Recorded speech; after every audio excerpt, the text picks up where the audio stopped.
গণতন্ত্র মানে মত প্রকাশের স্বাধীনতা। 50 জন লোক দাঁড়িয়ে যাবে, আমরা সমকামীতে চাই, আপনি সেটা বাধা কেমনে দেবেন? এটা গণতান্ত্রিক অধিকার নিয়ে আসছে। সংসদ দাঁড়িয়ে দাঁড়িয়ে ওই 10 জন চিৎকার দিয়ে বলবো আমরা এর মানি না, মানি না, মানি না। আপনি বলেন একজন সংসদ সদস্য, আপনি বলতেছেন 290টা সিট পেয়ে আমরা এখন গভর্নমেন্ট, আমরা এখন সরকার, আমরা এখন, হ্যাঁ, তো 10 জন নাস্তিক দাঁড়ায় বলতেছে এই আইন আমরা মানি না। এই বলার সাথে সাথে তারা মোরতাদ হয়ে গেছে কিনা? মোরতাদ হয়েছে কিনা? হয় না নাকি? হ্যাঁ, আমাদের সরকার, জামাত ইসলামী, হেফাজত ইসলাম, আরো যত ইসলাম মিলে আমরা 290টা সিট পাইলাম। এরপর আমরা কোরআনের সংবিধান ঘোষণা দিলাম। আমাদের প্রধানমন্ত্রী আমিরুল মুমিনিন কি হবে তখন? হ্যাঁ, শফিক সাহেব অথবা আমাদের আমিরুল মুমিনিন ঘোষণা দিলেন, আমিরুল মুমিনিন তো না, আমিরুল ইসলামিক গণতন্ত্র এটা ঘোষণা দিলেন, দিয়ে যে আমরা ইসলামী রাষ্ট্র করলাম। ওই সংসদে মাত্র 10 জন আছে, এরা ওই 10 জন বা 5 জন চিৎকার দিয়ে বললো যে কি, ওই যে রুমিন ফারহানা ঢুকছে, 5 জন ছিল, এরা কাউকে চিল্লে তো এরা, ঠিক আছে, এটা ওই যে গত ইলেকশনে এরকম আমাদের 4-5 জন ঢুকলো, চিৎকার দিল। এখন ইসলাম আইনের বিরুদ্ধে যখন এরা বিরোধ করবে, তার ইমান থাকবে কিনা? তাহলে সে প্রকাশ্যে মোরতাদ। এই সংসদ কি সক্ষমতা রাখে ওই মোরতাদের শাস্তি দেওয়ার জন্য? এটা আগে ক্লিয়ার করেন আপনি। 290টা সিট পেয়ে আমি প্রধানমন্ত্রী এবং আমাদের আপনার প্রেসিডেন্ট, ঠিক আছে, তারপরে এখানে স্বরাষ্ট্রমন্ত্রী, আর সব আমরা এর পুলিশের আইজিপি, ওটা র্যাবের প্রধান, ওইটা ডিজিএফ এর প্রধান, এটা আমরা সব ক্ষমতার মধ্যে। আর 290টা সিট, 295টা সিট আমাদের, 295টা। পুলিশ আমাদের, আইজিপি আমাদের, মিলিটারি আমাদের, আমলা আমাদের, সচিব আমাদের, সব পিসি আমাদের, দুনিয়া আমাদের, সব আমাদের আমাদের আমাদের আমাদের আমাদের সব। ওই সংসদে দাঁড়াইয়া 3 জন বলছে এ আল্লাহর আইন মানি না, মানি না, মানি না। ওরা কিন্তু মেম্বার অফ পার্লামেন্ট। এই সরকার শক্তিশালী 295টা আসন পাওয়ালা যারা পাইয়েছে, এই সরকার কি ওই মোরতাদের শাস্তি দিতে পারবে? তাহলে বোঝা গেছে এই গভর্নমেন্টটা ইসলামিক গভর্নমেন্ট না। 300টা সিট পেলেন, এবার প্রথম বললাম 290টা সিট পেলেন, এবার বললাম দেখি 300টা সিট পেয়ে গেছে। এখানে আর সংসদ দাঁড়িয়ে কেউ যদি কি করবে, হ্যাঁ, এরকম নেই যে হুজুর আপনি তো বলছেন 290 জনের জন্য, তা আমরা চেষ্টা করবো 300টা সিট যেন আমাদের হয়। 300 সিট পাওয়ার পরে সংসদে দাঁড়িয়ে এরা আর তো বিরোধিতা করার লোক নাই, সব তো শরীয়তপন্থী লোক। কিন্তু শহীদ মিনারে শহীদ মিনারে গিয়ে দাঁড়িয়ে বলবে যে আমরা শরিয়া মানি না, 5 জন লোক দাঁড়িয়ে বলবে। অধিকার আছে কিনা গণতন্ত্রের রাষ্ট্রে? আছে কিনা? হ্যাঁ, কারণ আপনি তো গণতন্ত্রের মাধ্যমে আসছেন, আপনি তো গণতন্ত্রের মাধ্যমে আসছেন। গণতন্ত্র রাষ্ট্রের রাস্তায় দাঁড়িয়ে যে কেউ আপনার এই সরকার গভর্নমেন্ট বিরোধী করতে পারবে। সে মানববন্ধন করবে যে সংসদে এই শরিয়া আইন পাশ হয়েছে, আমরা এটা বিরোধী করতেছি। ওই 5 জন লোককে ধরে ইসলামী রাষ্ট্র মোরতাদের শাস্তি তাদের উপর প্রয়োগ করতে পারবে? এই রাষ্ট্র পারবে? 300 জন সংসদ সদস্য পারবে? বলেন, হ্যাডাম আছে এটা করার? শহীদ মিনারেও তো থাকতে হবে, যেটা সেদিকে সব স্তম্ভটা রেখে দিতে হবে। কিছু করতে পারবে না এগুলাকে, এই গণদেব সরকারগুলো পারবে? কিছু করতে পারবে না।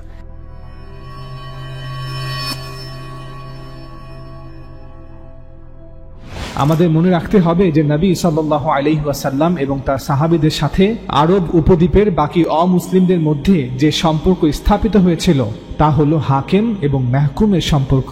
অর্থাৎ সাহাবাদের জামাত এবং মুসলমানরা ছিল শাসক শ্রেণী এবং বাকি অমুসলিমরা অর্থাৎ মুশরিক এবং ইহুদি খ্রিস্টানরা ছিল এমন মানুষ যারা সমষ্টিগতভাবে শাসিত শ্রেণী। এটি এমন একটি শাসন ব্যবস্থা যা রাজতন্ত্র নয়, আবার জাতি রাষ্ট্রের মতো নয়। কারণ একটি রাজ্যে রাজা হচ্ছেন সার্বভৌম, আবার একটি জাতিরাষ্ট্রে বসবাসকারী সকল নাগরিকরা হচ্ছে সার্বভৌম। এখন এই নাগরিকরা হোক তারা বিভিন্ন জাতি, গোষ্ঠী, ধর্ম অথবা বর্ণের। এই বিষয়ে আমরা এই ভিডিওটিতে বিস্তারিতভাবে আলোচনা করেছি, লিংক নিচে দেয়া থাকবে। তাই মদিনার শাসন ব্যবস্থা রাজতন্ত্র নয়, আবার জাতিরাষ্ট্রের মতো নয়। তবে এতটুকু নিশ্চিতভাবে বলা যায় যে সে সময় জাজিরাতুল আরবের অমুসলিমরা সাহাবা এবং মুসলমানদের অধীন ছিল। কেউ হয়তো প্রশ্ন করতে পারে যে সে সময় আরব উপদ্বীপের অমুসলিমরা কেন মুসলমানদের মতোই কারো অধীনে না থেকে বসবাস করতে পারেনি? তৎকালীন অমুসলিমদের কেন সেই সুযোগ দেয়া হয়নি? কেন তারা মুসলিম রাষ্ট্র এবং মুসলমানদের পরাধীন ছিল? উত্তর, আল্লাহ তাআলার বিধান হচ্ছে আল্লাহর পক্ষ হতে যখন কোনো রাসূল তার জাতির উপর ইতমাম আল হুজ্জাত করবেন, অর্থাৎ একজন রাসূল যখন দীর্ঘ সময় দাওয়াত দেওয়ার মাধ্যমে তার জাতির কাছে রিসালাতের পক্ষে সত্যের চূড়ান্ত প্রমাণ পেশ করবেন, তার নবুয়াতের সত্যতার পক্ষে সকল দলিল প্রমাণ পেশ করবেন, অতঃপর রাসূলের সেই সত্য বার্তাকে যারা জেনে শুনে বুঝে অহংকার ভরে প্রত্যাখ্যান করবে, তারা আল্লাহ তাআলার শাস্তির মুখোমুখি হবে। অন্যভাবে বললে, আল্লাহ তাআলা কর্তৃক পরিপূর্ণ ইনসাফের সাথে রাসূলদের কওমের দাম্ভিক অহংকারীদের ফায়সালা এই পৃথিবীতে করে দেওয়া হতো। এই ফায়সালা এভাবে বাস্তবায়িত হতো যে যারা রাসূলদের উপর ঈমান আনয়ন করেছিল তাদেরকে নাজাত দেওয়া হতো এবং জেনে শুনে বুঝে অস্বীকারীদের জন্য এই পৃথিবীতেই আল্লাহ তাআলার আযাব নাজিল করা হতো, যার ফলে রাসূলদের এই অস্বীকারীদের জমিন থেকে চিরতরে মুছে দেওয়া হতো, অথবা সেই জাতির লোকেদেরকে পরাধীনতার লাঞ্ছনাময় জীবনের শাস্তির দিকে নিক্ষেপ করা হতো। পবিত্র কোরআনে বর্ণিত নূহ আলাইহিস সালামের জাতি, আদ ও সামুদ জাতি, লূত আলাইহিস সালামের জাতি এবং ঈসা আলাইহিস সালামকে অস্বীকার করার পর বনী ইসরাইলের পরিণতি এই শাস্তিরই বিবরণ। যেখানে নূহ আলাইহিস সালাম, হুদ আলাইহিস সালাম, সালেহ আলাইহিস সালাম, লূত আলাইহিস সালাম এবং শুআইব আলাইহিস সালামের জাতিকে পরিপূর্ণ ধ্বংস করে দেওয়া হয়, পৃথিবী থেকে নিশ্চিহ্ন করে দেওয়া হয়, অপরদিকে ঈসা আলাইহিস সালামের জাতি বনী ইসরাইলকে পরাধীনতার লাঞ্ছনাময় জীবনে শাস্তি দেওয়া হয়। ফলে রোম সাম্রাজ্য জেরুজালেম দখল করে নেয় এবং বনী ইসরাইলকে তাদের রাষ্ট্র হতে বিতাড়িত করা হয়। এ বিষয়ে আমরা এই ভিডিও সিরিজে বিস্তারিতভাবে আলোচনা করেছি, লিংক নিচে দেয়া থাকবে। আরবের হিজাজ, নাজদ, নাজরান এবং গোটা আরব উপদ্বীপে আল্লাহ রাসূল সাল্লাল্লাহু আলাইহি ওয়াসাল্লাম কর্তৃক ইতমাম আল হুজ্জাত হওয়ার পর আল্লাহ তাআলা ধাপে ধাপে কুরাইশ সহ আরবের বিভিন্ন গোত্রগুলোকে শাস্তি প্রদান করেন এবং এই শাস্তির প্রথম ধাপ ছিল বদরের যুদ্ধ। চূড়ান্তভাবে শাস্তি প্রদানের উদ্দেশ্যে মক্কা বিজয়ের প্রায় 15 মাস পর হজের মৌসুমে আল্লাহ তাআলা সূরা তাওবা অবতীর্ণ করে ঘোষণা করেন যে আরবের মুশরিকদের 4 মাস সময় দেয়া হলো, হয় তারা ইসলাম গ্রহণ করবে, অন্যথায় তাদের সাথে জিহাদ হবে, কিতাল হবে।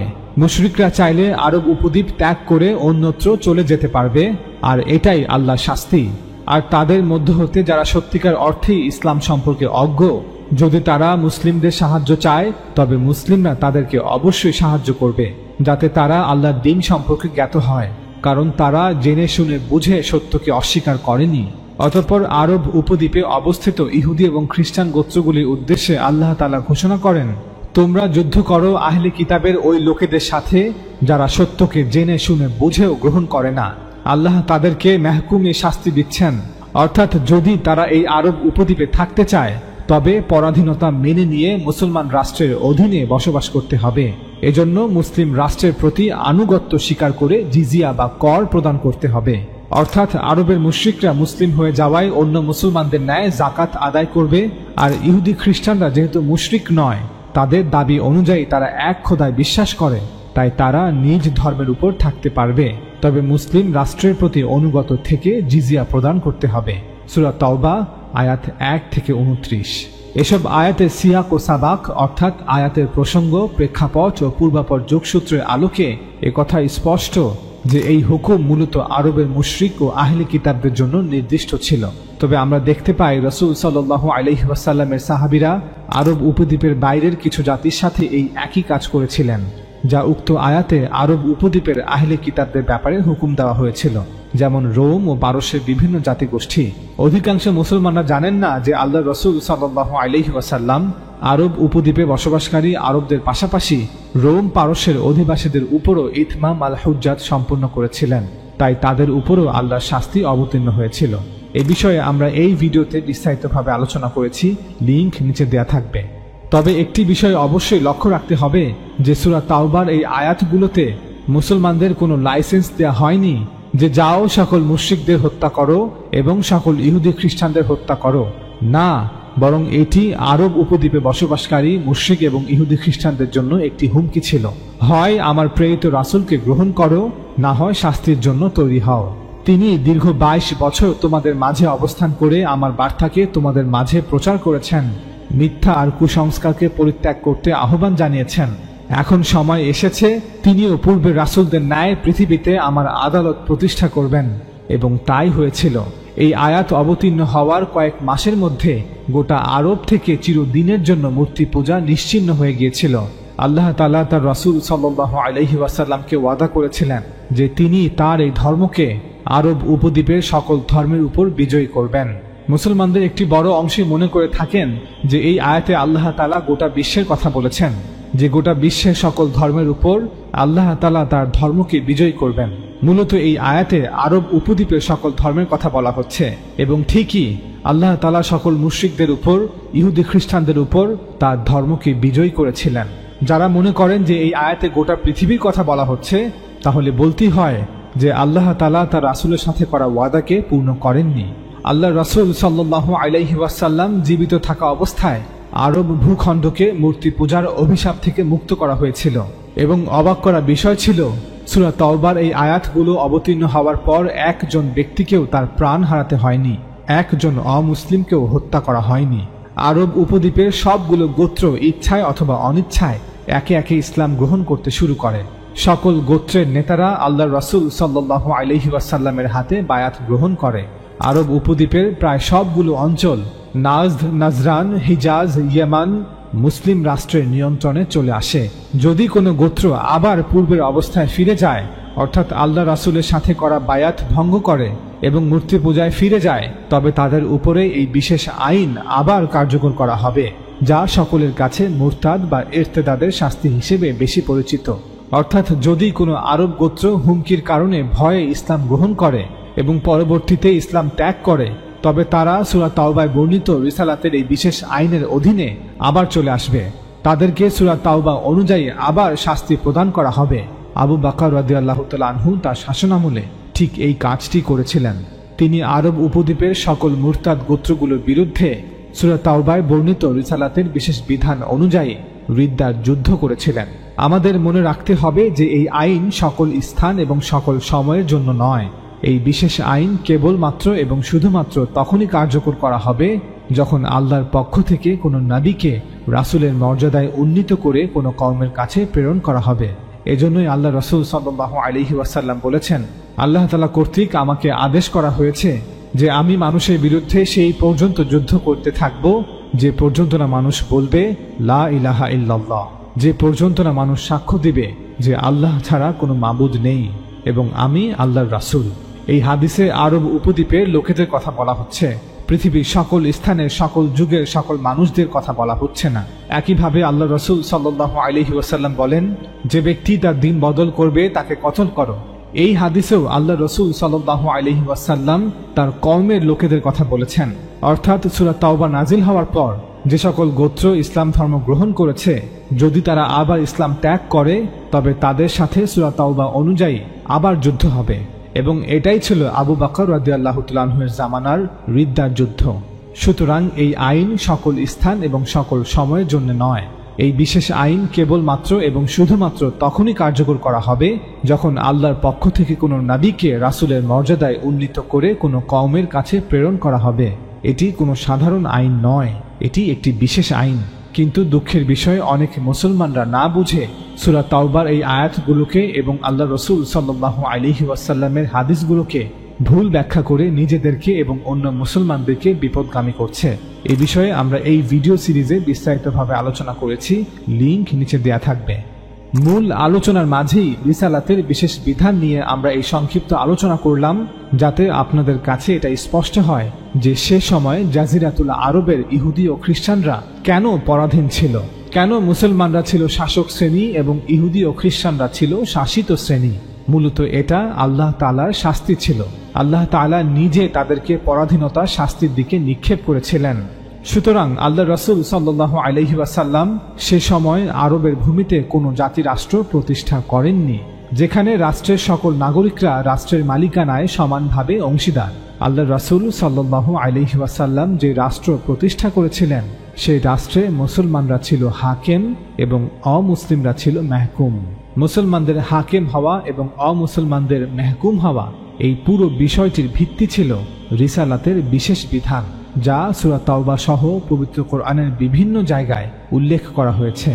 কেউ হয়তো মনে করতে পারেন যে যেহেতু আল্লাহ রাসূল সাল্লাল্লাহু আলাইহি ওয়াসাল্লাম জাতি রাষ্ট্র প্রতিষ্ঠা করেননি, তাই জাতি রাষ্ট্র ইসলামের সাথে সাংঘর্ষিক। আমরা এর জবাবে বলবো, জাতি রাষ্ট্র ইসলামের সাথে সাংঘর্ষিক নয়। জাতি রাষ্ট্র কেন ইসলামের সাথে সাংঘর্ষিক নয়, এ বিষয়ে অন্য একটি ভিডিওতে আলোচনা করা হবে ইনশাআল্লাহ। এই পৃথিবী মূলত পরীক্ষার জন্য সৃষ্টি করা হয়েছে, আর এই পরীক্ষার চূড়ান্ত পরিণতি পুরস্কার ও শাস্তি। পুরস্কার ও শাস্তির জন্য আল্লাহ তাআলা কিয়ামতের দিন নির্ধারণ করেছেন। আল্লাহ তাআলা তার নির্ধারিত কিয়ামত দিবসের চূড়ান্ত প্রমাণের জন্য যেভাবে বৈজ্ঞানিক কোনো বিষয়াদির সত্যতা প্রমাণ করার ক্ষেত্রে পরীক্ষাগার বা ল্যাবরেটরিতে ফেলে প্রমাণ পেশ করা হয়, ঠিক তেমনিভাবে এই দুনিয়াতেই কিয়ামতের সুগরা অর্থাৎ ছোট কিয়ামত পুঙ্খানুপুঙ্খভাবে কায়েম করে দেখিয়েছেন। এর জন্য আল্লাহ তাআলা যে পদ্ধতি অবলম্বন করেছেন তা হলো আল্লাহ তাআলা যে জাতির কাছে চাইতেন তার রাসূল প্রেরণ করতেন। রাসূলগণ তাদের জাতিদের কাছে ইতমাম আল হুজ্জাত অর্থাৎ সত্যের চূড়ান্ত প্রমাণ পেশ করতেন। এরপর পরিপূর্ণ ইনসাফের সাথে তাদের ফায়সালা এই পৃথিবীতে করে দেওয়া হতো। এই ফায়সালা এভাবে বাস্তবায়িত হতো যে যারা রাসূলের উপর ঈমান আনয়ন করেছিল তাদেরকে নাজাত দেওয়া হতো এবং জেনে শুনে বুঝে অস্বীকারীদের জন্য এই পৃথিবীতেই আল্লাহ তাআলার আযাব নাজিল করা হতো, যার ফলে রাসূলদের ওই অস্বীকারীদের জমিন থেকে চিরতরে মুছে দেওয়া হতো অথবা তাদেরকে চিরস্থায়ী পরাধীনতার লাঞ্ছনাময় জীবনের শাস্তির দিকে নিক্ষেপ করা হতো। পবিত্র কোরআনে হযরত নূহ আলাইহিস সালামের জাতি, আদ ও সামুদ জাতি, হযরত লূত আলাইহিস সালামের জাতি ইত্যাদি এ ধরনের আরো বিভিন্ন জাতির যেসব ঘটনা বর্ণনা করা হয়েছে তা এই শাস্তিরই বিবরণ। কোরআন বলছে যে রাসূলগণের তরফ থেকে ইতমাম আল হুজ্জাত সত্যের চূড়ান্ত প্রমাণ পেশ না করা পর্যন্ত এই শাস্তি কখনোই কোনো জাতির উপর আসেনি। আল্লাহ তাআলা বলেন, আমি ততক্ষণ পর্যন্ত শাস্তি দেই না যতক্ষণ না একজন রাসূল পাঠাই। এখানে প্রশ্ন আসতে পারে যে এই ইতমাম আল হুজ্জাত সত্যের চূড়ান্ত প্রমাণ কিভাবে পেশ করা হয়ে থাকে। পবিত্র কোরআনের সুস্পষ্ট বর্ণনা থেকে জানা যায় যে এর জন্য তিনটি বিষয় অত্যন্ত জরুরি। এক, আল্লাহর যে কোনো রাসূল পৃথিবীতে উপস্থিত থাকবেন এবং তিনি কোনো জাতিকে তার উপর ঈমান আনার জন্য আহ্বান জানাবেন। দুই, আহ্বানকৃত ওই জাতিকে এই পরিমাণ অবকাশ দেওয়া হবে যে তারা যদি চায় তাহলে রাসূলকে এসে স্বচক্ষে দেখতে এবং তার মুখ থেকে আল্লাহ তাআলার পয়গাম সরাসরি শুনতে পারবেন। তিন, রাসূল এবং তার সাথী সঙ্গীদের সাথে আল্লাহ তাআলার সম্পর্ক ও সাহায্যের বহিঃপ্রকাশ তাদের চোখের সামনেই এমনভাবে ঘটে যাবে যে এ ব্যাপারে দ্বিতীয় কোনো মতামত কায়েম করার সুযোগই থাকবে না। আল্লাহ তাআলা বলেন, যাতে এই রাসূলদের সতর্ক করার পর মানুষের জন্য আল্লাহর সামনে কোনো ওজর, কোনো কারণ, কোনো অজুহাত পেশ করার সুযোগ না থাকে। এরপরই জেনে শুনে বুঝে অস্বীকারীদের উপর শাস্তি এসে যায়। যদি রাসূল ও তার সঙ্গী সাথীদের শক্তি ও সামর্থ্য থাকে তাহলে জেনে শুনে বুঝে অস্বীকারীদের উপর এই শাস্তি প্রয়োগ করার জন্য রাসূলের অনুসারীদেরকে হুকুম দেওয়া হয়। আর তাদের শক্তি ও সামর্থ্য না থাকলে ফেরেশতাদের এই শাস্তি কায়েম করার জন্য আল্লাহর পক্ষ থেকে হুকুম দেওয়া হয়। নবী মুহাম্মদ সাল্লাল্লাহু আলাইহি ওয়াসাল্লামও আল্লাহ তাআলার রাসূল ছিলেন। আর পৃথিবীর বুকে শেষবারের মতো এই কিয়ামতের সুগরা ছোট কিয়ামত সংঘটিত করার জন্য আল্লাহ তাকে পাঠিয়েছিলেন। তাই রাসূল সাল্লাল্লাহু আলাইহি ওয়াসাল্লামের পক্ষ থেকে আরবের ভূমিতে ইতমাম আল হুজ্জাত সত্যের চূড়ান্ত প্রমাণ পেশ সম্পন্ন হওয়ার পর তার সাহাবীদেরকেও হুকুম দেওয়া হয়েছিল তারা যেন রাসূল সাল্লাল্লাহু আলাইহি ওয়াসাল্লামের অস্বীকারীদের উপর আল্লাহ তাআলার শাস্তির এ ফয়সালা প্রয়োগ করে। এ বিষয়ে পবিত্র কোরআনে আরবের মুশরিকদের সম্পর্কে বলা হয়েছে, এরপর যখন হারাম মাসগুলো অতিবাহিত হয়ে যাবে তখন তোমরা এসব মুশরিকদের যেখানে পাও সেখানে হত্যা করো, আর এ উদ্দেশ্যে তাদেরকে ধরো, তাদেরকে ঘেরাও করো এবং প্রত্যেক ওঠ পাতার জায়গায় তাদের জন্য ওঠ পেতে বসে থাকো। এরপর তারা যদি তাওবা করে, নামাজ পড়ে, যাকাত দান করে তাহলে তাদের পথ ছেড়ে দাও, নিশ্চয় আল্লাহ ক্ষমাশীল, সদা দয়ালু। একইভাবে আরবের আহলে কিতাবদের সম্পর্কে বলা হয়েছে, ওইসব আহলে কিতাবীদের সাথেও তোমরা যুদ্ধ করো যারা আল্লাহর প্রতিও ঈমান আনে না এবং পরকালের প্রতিও ঈমান আনে না, আর আল্লাহ যা হারাম সাব্যস্ত করেছেন তা হারাম মনে করে না এবং সত্য দিনকে নিজের দিন বানায় না। এদের সাথে যুদ্ধ করো যতক্ষণ না তারা নিজ হাতে কর দেয়, খিলাফতের অধীনস্থ হয়ে যায়। এসব আয়াতের সিয়াক ও সাবাক অর্থাৎ প্রসঙ্গ, প্রেক্ষাপট ও পূর্বাপর যোগসূত্রের আলোকে এ কথা স্পষ্ট যে এই হুকুম মূলত আরবের মুশরিক ও আহলে কিতাবদের জন্য নির্দিষ্ট ছিল। কিন্তু আমরা দেখতে পাই রাসূল সাল্লাল্লাহু আলাইহি ওয়াসাল্লামের সাহাবীদের মধ্যে যারা তার উত্তরাধিকারী হয়েছিলেন তারা আরব উপদ্বীপের বাইরের কিছু জাতির সাথে এই একই কাজ করেছেন, যা উক্ত আয়াতে আরবের আহলে কিতাবদের ব্যাপারে হুকুম দেওয়া হয়েছিল। এটি স্পষ্টতই একটি ইজতিহাদি ফয়সালা ছিল, যাকে ভুল অথবা সঠিক বলা যেতে পারে। তবে আমাদের মতে সাহাবায়ে কেরাম রাদিয়াল্লাহু তাআলা আনহুমদের এই ফয়সালা সম্পূর্ণরূপে সঠিক ছিল। এর প্রমাণ হচ্ছে এই যে রাসূলদের পক্ষ থেকে কোনো জাতির উপর ইতমাম আল হুজ্জাত সম্পন্ন হওয়ার জন্য যেসব শর্ত উপরে বর্ণিত হয়েছে সে সব শর্ত এই জাতিগুলোর ক্ষেত্রে সব দিক থেকে পূর্ণ হয়ে গিয়েছিল। কিভাবে তা পূর্ণ হয়েছিল এর বিস্তারিত বিবরণ হলো: 1. রাসূল সাল্লাল্লাহু আলাইহি ওয়াসাল্লাম জীবিত থাকা অবস্থায় তার বার্তাবাহক প্রেরণ করে এই সকল জাতিকে ইসলামের দিকে আহ্বান করেছিলেন। রিসালাতের যুগের ইতিহাস সম্পর্কে অবগত প্রত্যেকটি ব্যক্তি জানেন যে রাসূল সাল্লাল্লাহু আলাইহি ওয়াসাল্লাম ওই সকল জাতির শাসকদের চিঠির মাধ্যমে অবগত করেছিলেন যে তিনি আল্লাহর রাসূল এবং তার পক্ষ থেকে ইসলামের দাওয়াত পৌঁছাবার পর দুনিয়া ও আখিরাতে তাদের নিরাপত্তার জন্য কেবলমাত্র ইসলাম গ্রহণ করা ছাড়া ভিন্ন কোনো পথ নেই। রাসূল সাল্লাল্লাহু আলাইহি ওয়াসাল্লাম এ সকল চিঠি আবিসিনিয়ার রাজা নাজ্জাশী, মিশরের রাজা মাকওয়াকাস, পারস্যের রাজা খুসরু পারভেজ, রোমের রাজা হিরাক্লিয়াস, বাহরাইনের রাজা মুনজির বিন শাবি, ইয়ামামার শাসক হাউজা বিন আলী, দামেস্কের রাজা হারিস বিন আবি শামার এবং ওমানের রাজা জায়ফারের কাছে লিখেছিলেন। এই সকল রাজা বাদশাদের কাছে লিখিত চিঠিগুলোর বক্তব্যের মধ্যে তেমন কোনো পার্থক্য নেই। আমি এখানে রোমের রাজা হিরাক্লিয়াসের প্রতি রাসূল সাল্লাল্লাহু আলাইহি ওয়াসাল্লাম কর্তৃক লিখিত চিঠিটি উল্লেখ করছি। এর মাধ্যমে পাঠক বুঝতে পারবেন যে এ সকল চিঠি কেমন বাকশৈলী, কতটা উচ্চতা ও মনোবল নিয়ে লেখা হয়েছিল। রাসূল সাল্লাল্লাহু আলাইহি ওয়াসাল্লাম লিখেছেন: পরম করুণাময় সদা দয়ালু আল্লাহর নামে, আল্লাহর বান্দা ও তার রাসূল মুহাম্মাদের পক্ষ থেকে রোম সম্রাট হিরাক্লিয়াসের প্রতি। যে হিদায়াতের অনুসরণ করে তার প্রতি শান্তি বর্ষিত হোক। অতঃপর আমি আপনাকে ইসলাম গ্রহণের জন্য আহ্বান করছি। আপনি ইসলাম গ্রহণ করে নিন, তাতে নিরাপদ থাকতে পারবেন। আল্লাহ আপনাকে দ্বিগুণ প্রতিদান দেবেন, আর যদি আপনি বিমুখ হয়ে যান তাহলে আপনার প্রজাদের পাপের দায়ও আপনার উপর বর্তাবে। হে আহলে কিতাব, এমন একটি কথার দিকে এসো যা আমাদের ও তোমাদের মধ্যে সমান, আর তা হচ্ছে এই যে আমরা আল্লাহ ছাড়া অন্য কারো উপাসনা করব না, তার সঙ্গে কাউকে শরীক করব না, আর আমাদের মধ্যে একজন অপরজনকে আল্লাহকে বাদ দিয়ে প্রভু বানাবো না। এরপর যদি তারা বিমুখ হয়ে যায় তাহলে তোমরা বলে দাও যে সাক্ষী থাকো আমরা মুসলমান। সহিহ বুখারী। 2. এ সমস্ত চিঠি রাসূল সাল্লাল্লাহু আলাইহি ওয়াসাল্লাম হুদায়বিয়া থেকে ফিরে এসে 7ম হিজরির মুহররম মাসে লিখেছিলেন। এই চিঠিগুলো লেখার পর রাসূল সাল্লাল্লাহু আলাইহি ওয়াসাল্লাম কম বেশি 4 বছর পর্যন্ত জীবিত ছিলেন। এমনকি এই সময় তিনি তাবুক সফর করেছিলেন, যা রোম সম্রাটের পক্ষ থেকে কোনো আক্রমণের আশঙ্কায় করা হয়েছিল। এই 4 বছর কোনো কম সময় নয়। ওই সকল জাতির লোক এবং তাদের নেতৃস্থানীয় ব্যক্তিবর্গ যদি ইচ্ছে করতেন তাহলে রাসূল সাল্লাল্লাহু আলাইহি ওয়াসাল্লামের সাথে সাক্ষাৎ করতে পারতেন এবং আল্লাহ তাআলার জমিনের উপর তার সর্বশেষ পয়গম্বরকে স্বচক্ষে দেখতে পারতেন। 3. রাসূল সাল্লাল্লাহু আলাইহি ওয়াসাল্লাম এবং তার সাহাবা রাদিয়াল্লাহু তাআলা আনহুমদের সাথে আল্লাহ তাআলার সম্পর্ক ও সাহায্যের বহিঃপ্রকাশ বদর, উহুদ, আহজাব ও খাইবারের যুদ্ধে আরবের মুশরিক ও আহলে কিতাবদের সামনে ঘটেছিল, যার ফলে তাদের জন্য শাস্তির ফয়সালা ঘোষণা করা হয়েছিল।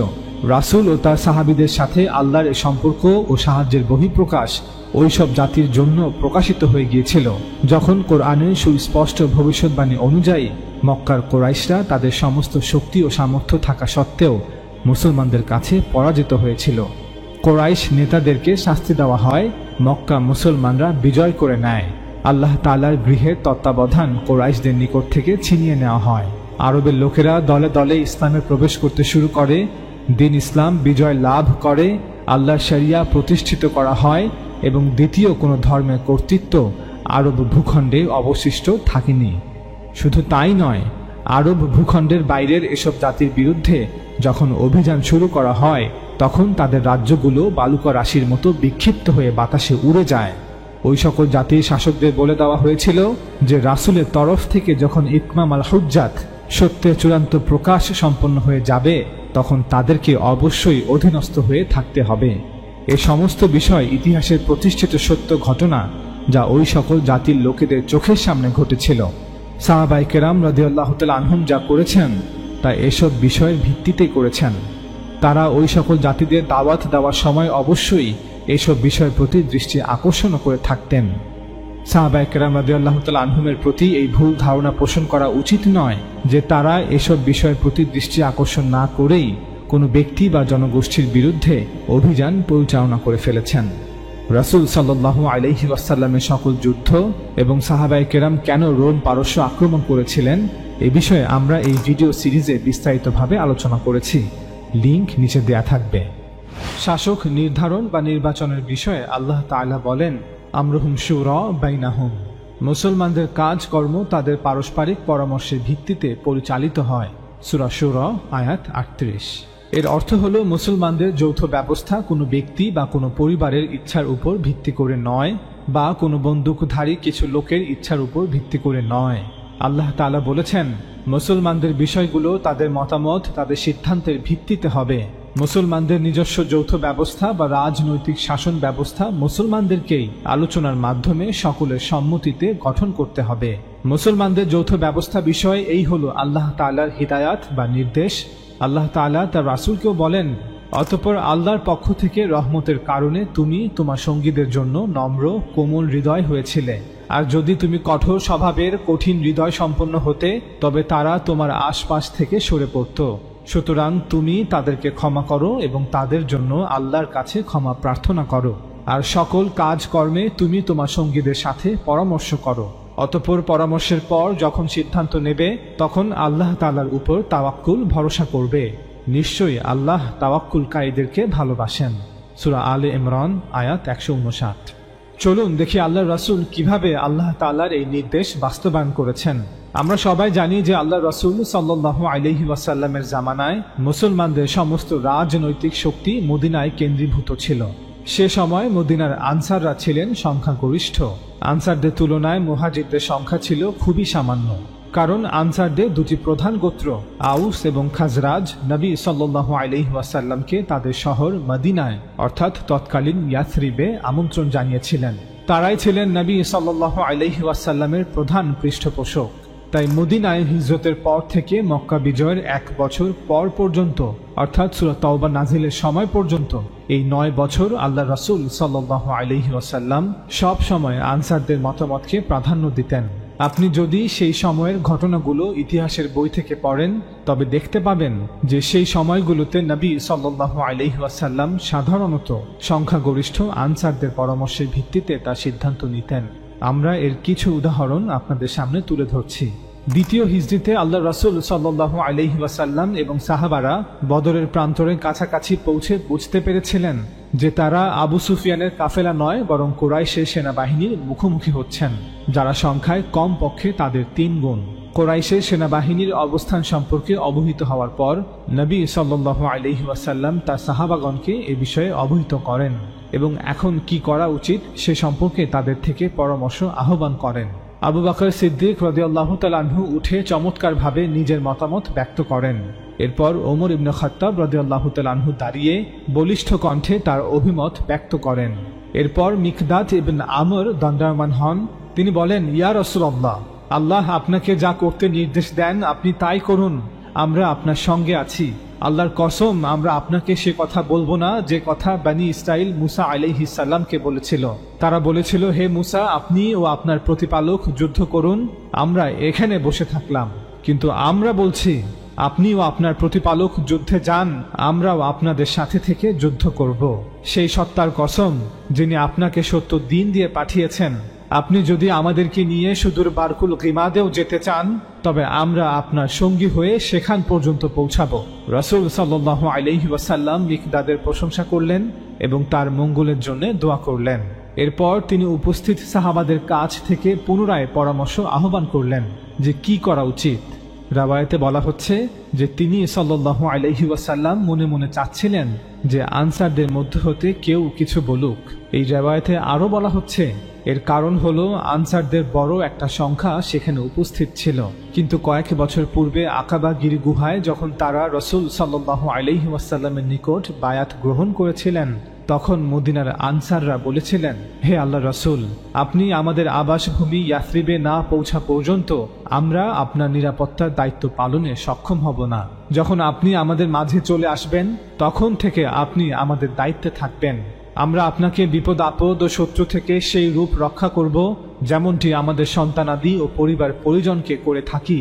এজন্য রাসূল সাল্লাল্লাহু আলাইহি ওয়াসাল্লাম আশঙ্কা করছিলেন যে আনসারগণ এ কথা ভাবতে পারেন যে মদিনায় তিনি শত্রু দ্বারা আক্রান্ত হলে তখনই তাদের উপর তার নিরাপত্তার দায়িত্ব বর্তায়, কিন্তু তিনি সাল্লাল্লাহু আলাইহি ওয়াসাল্লাম মদিনার বাইরে কোনো শত্রুর বিরুদ্ধে অভিযান পরিচালনা করলে সেই অভিযানে শরীক হওয়া তাদের দায়িত্বের মধ্যে পড়ে না। তাই রাসূলুল্লাহ সাল্লাল্লাহু আলাইহি ওয়াসাল্লাম যখন পুনরায় পরামর্শ চান, তখন আনসারদের এক নেতা সাআদ ইবনে মুআজ রাদিয়াল্লাহু তাআলা আনহু রাসূলুল্লাহ সাল্লাল্লাহু আলাইহি ওয়াসাল্লামের শঙ্কার বিষয়টি আঁচ করতে পেরে উঠে দাঁড়িয়ে বললেন, ইয়া রাসূলুল্লাহ, আপনি সম্ভবত আমাদের অর্থাৎ আনসারদের দিকে ইঙ্গিত করছেন।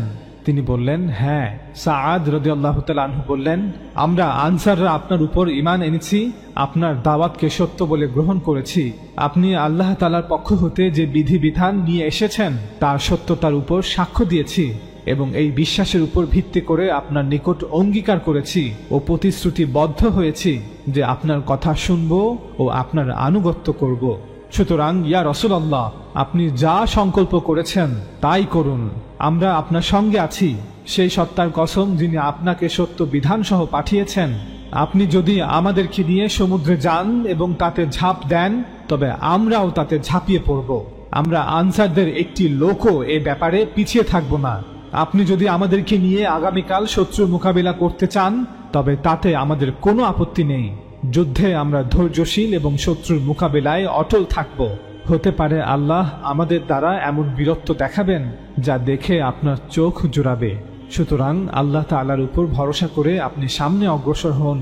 সাআদ রাদিয়াল্লাহু তাআলা আনহুর বক্তব্য শুনে রাসূলুল্লাহ সাল্লাল্লাহু আলাইহি ওয়াসাল্লাম অত্যন্ত আনন্দিত হলেন এবং উৎসাহিত বোধ করলেন।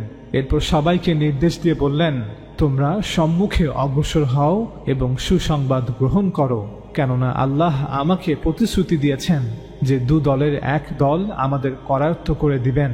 আল্লাহর কসম, শত্রুদের মধ্যে যারা যুদ্ধক্ষেত্রে নিহত হবে তাদের সেই স্থানগুলো যেন আমি এখনই দেখতে পাচ্ছি।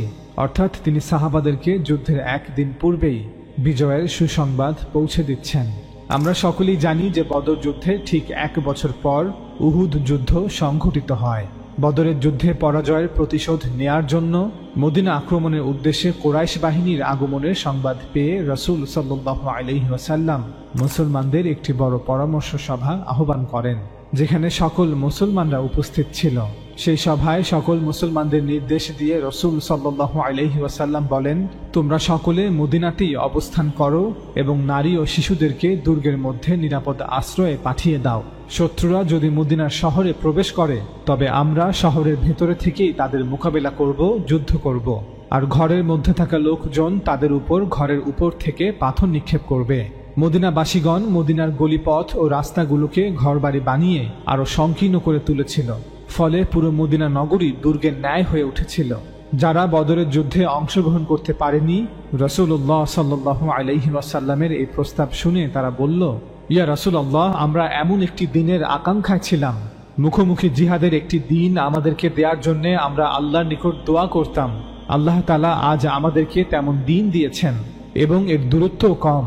জনৈক আনসারী বলে উঠলেন, এখন যদি আমরা ওদের সাথে মুখোমুখি যুদ্ধ না করি তবে আর কবে তা করব। আরো কিছু লোক বলল, কুরাইশ বাহিনীর সাথে আগত পশু প্রাণীগুলো তো আমাদের ফসল খেয়ে দলিত মথিত করে দিবে।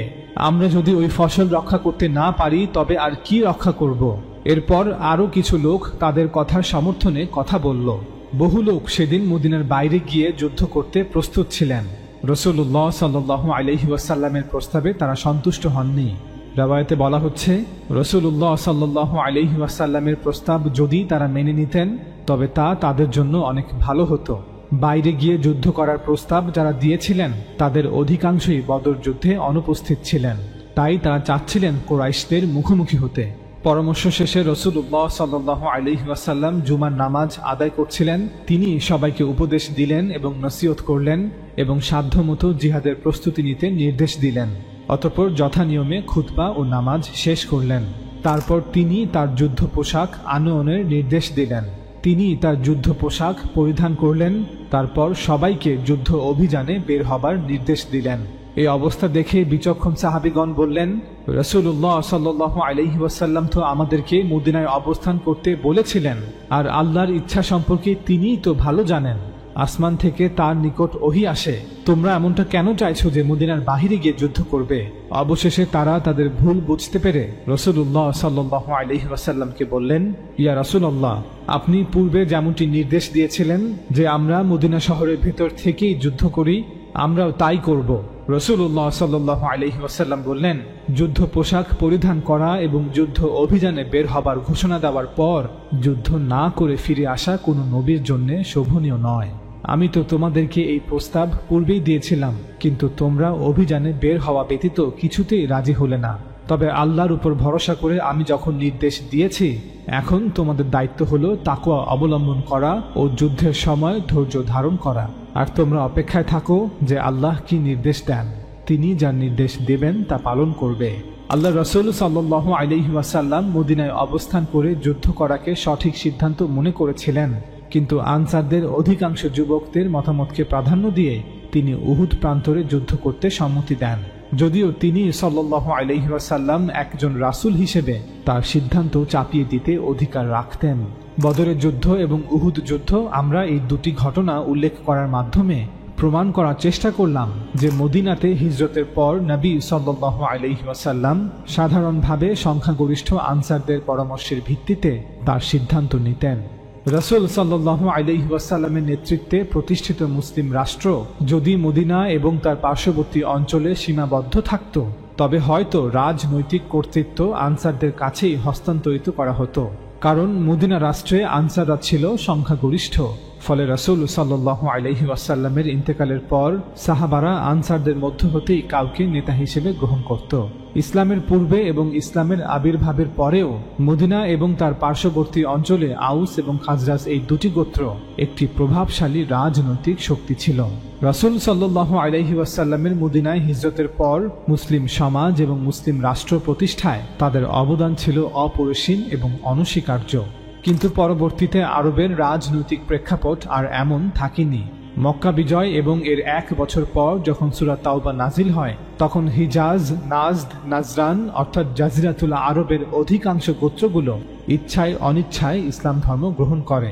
এর কিছুদিনের মধ্যে ইয়ামান পর্যন্ত ইসলাম পৌঁছে যায়। অর্থাৎ মক্কা বিজয়ের পর মদিনার ছোট একটি মুসলিম রাষ্ট্র একটি নতুন রূপে আবির্ভূত হয়, যা গোটা আরব উপদ্বীপে খুব দ্রুত বিস্তৃত হতে থাকে। আরব ভূমিতে এমন একটি বিশাল রাষ্ট্র অস্তিত্বে আসার ফলে আরবের রাজনৈতিক প্রেক্ষাপটেও এক আমূল পরিবর্তন আসে। সূরা তাওবা নাজিল হওয়ার পর আরবের সকল মুশরিকরা ইচ্ছায় অনিচ্ছায় কেন ইসলাম ধর্ম গ্রহণ করেছিল, এই বিষয়ে আমরা এই ভিডিও সিরিজে বিস্তারিতভাবে আলোচনা করেছি। লিংক নিচে দেয়া থাকবে। আরব উপদ্বীপের পরিবর্তিত রাজনৈতিক প্রেক্ষাপটকে সামনে রেখে রাসূল সাল্লাল্লাহু আলাইহি ওয়াসাল্লাম তার ইন্তেকালের পূর্বে আনসার এবং মুহাজিরদের সাধারণভাবে একটি আদেশ বা উপদেশ প্রদান করেন। রাসূল সাল্লাল্লাহু আলাইহি ওয়াসাল্লামের এই আদেশটি বুখারীর একটি হাদিসে বর্ণিত হয়েছে। আমরা এখন সেই হাদিস আপনাদের পড়ে শোনাবো। আবু হুরায়রা রাদিয়াল্লাহু তাআলা আনহু হতে বর্ণিত, তিনি বলেন, নবী সাল্লাল্লাহু আলাইহি ওয়াসাল্লাম বলেছেন, খিলাফত ও নেতৃত্বের ব্যাপারে আরবের সকলেই কুরাইশের অনুগত থাকবে। মুসলিমগণ তাদের মুসলিমদের এবং কাফিররা তাদের কাফিরদের অনুগত। হাদিসটির উপর গভীরভাবে লক্ষ্য করলে আপনারা উপলব্ধি করতে পারবেন যে নবী সাল্লাল্লাহু আলাইহি ওয়াসাল্লাম তৎকালীন সামাজিক ও রাজনৈতিক প্রেক্ষাপট এবং পরিস্থিতিকে সামনে রেখে কোরআনের সূরা শুরায় বর্ণিত নীতিটি প্রয়োগ করেছিলেন।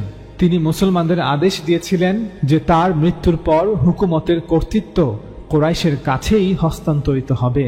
স্পষ্টতই এখানে প্রশ্ন উত্থাপিত হয় যে সূরা শুরার 38 নং আয়াতের সাথে রাসূলুল্লাহ সাল্লাল্লাহু আলাইহি ওয়াসাল্লামের উক্তিটি সাংঘর্ষিক কিনা। কারণ আল্লাহ তাআলা বলেছেন সকল মানুষের সম্মতিতে শাসক নির্বাচন করতে, কিন্তু রাসূল সাল্লাল্লাহু আলাইহি ওয়াসাল্লাম বলেছেন শাসক শুধুমাত্র কুরাইশ থেকেই হতে হবে।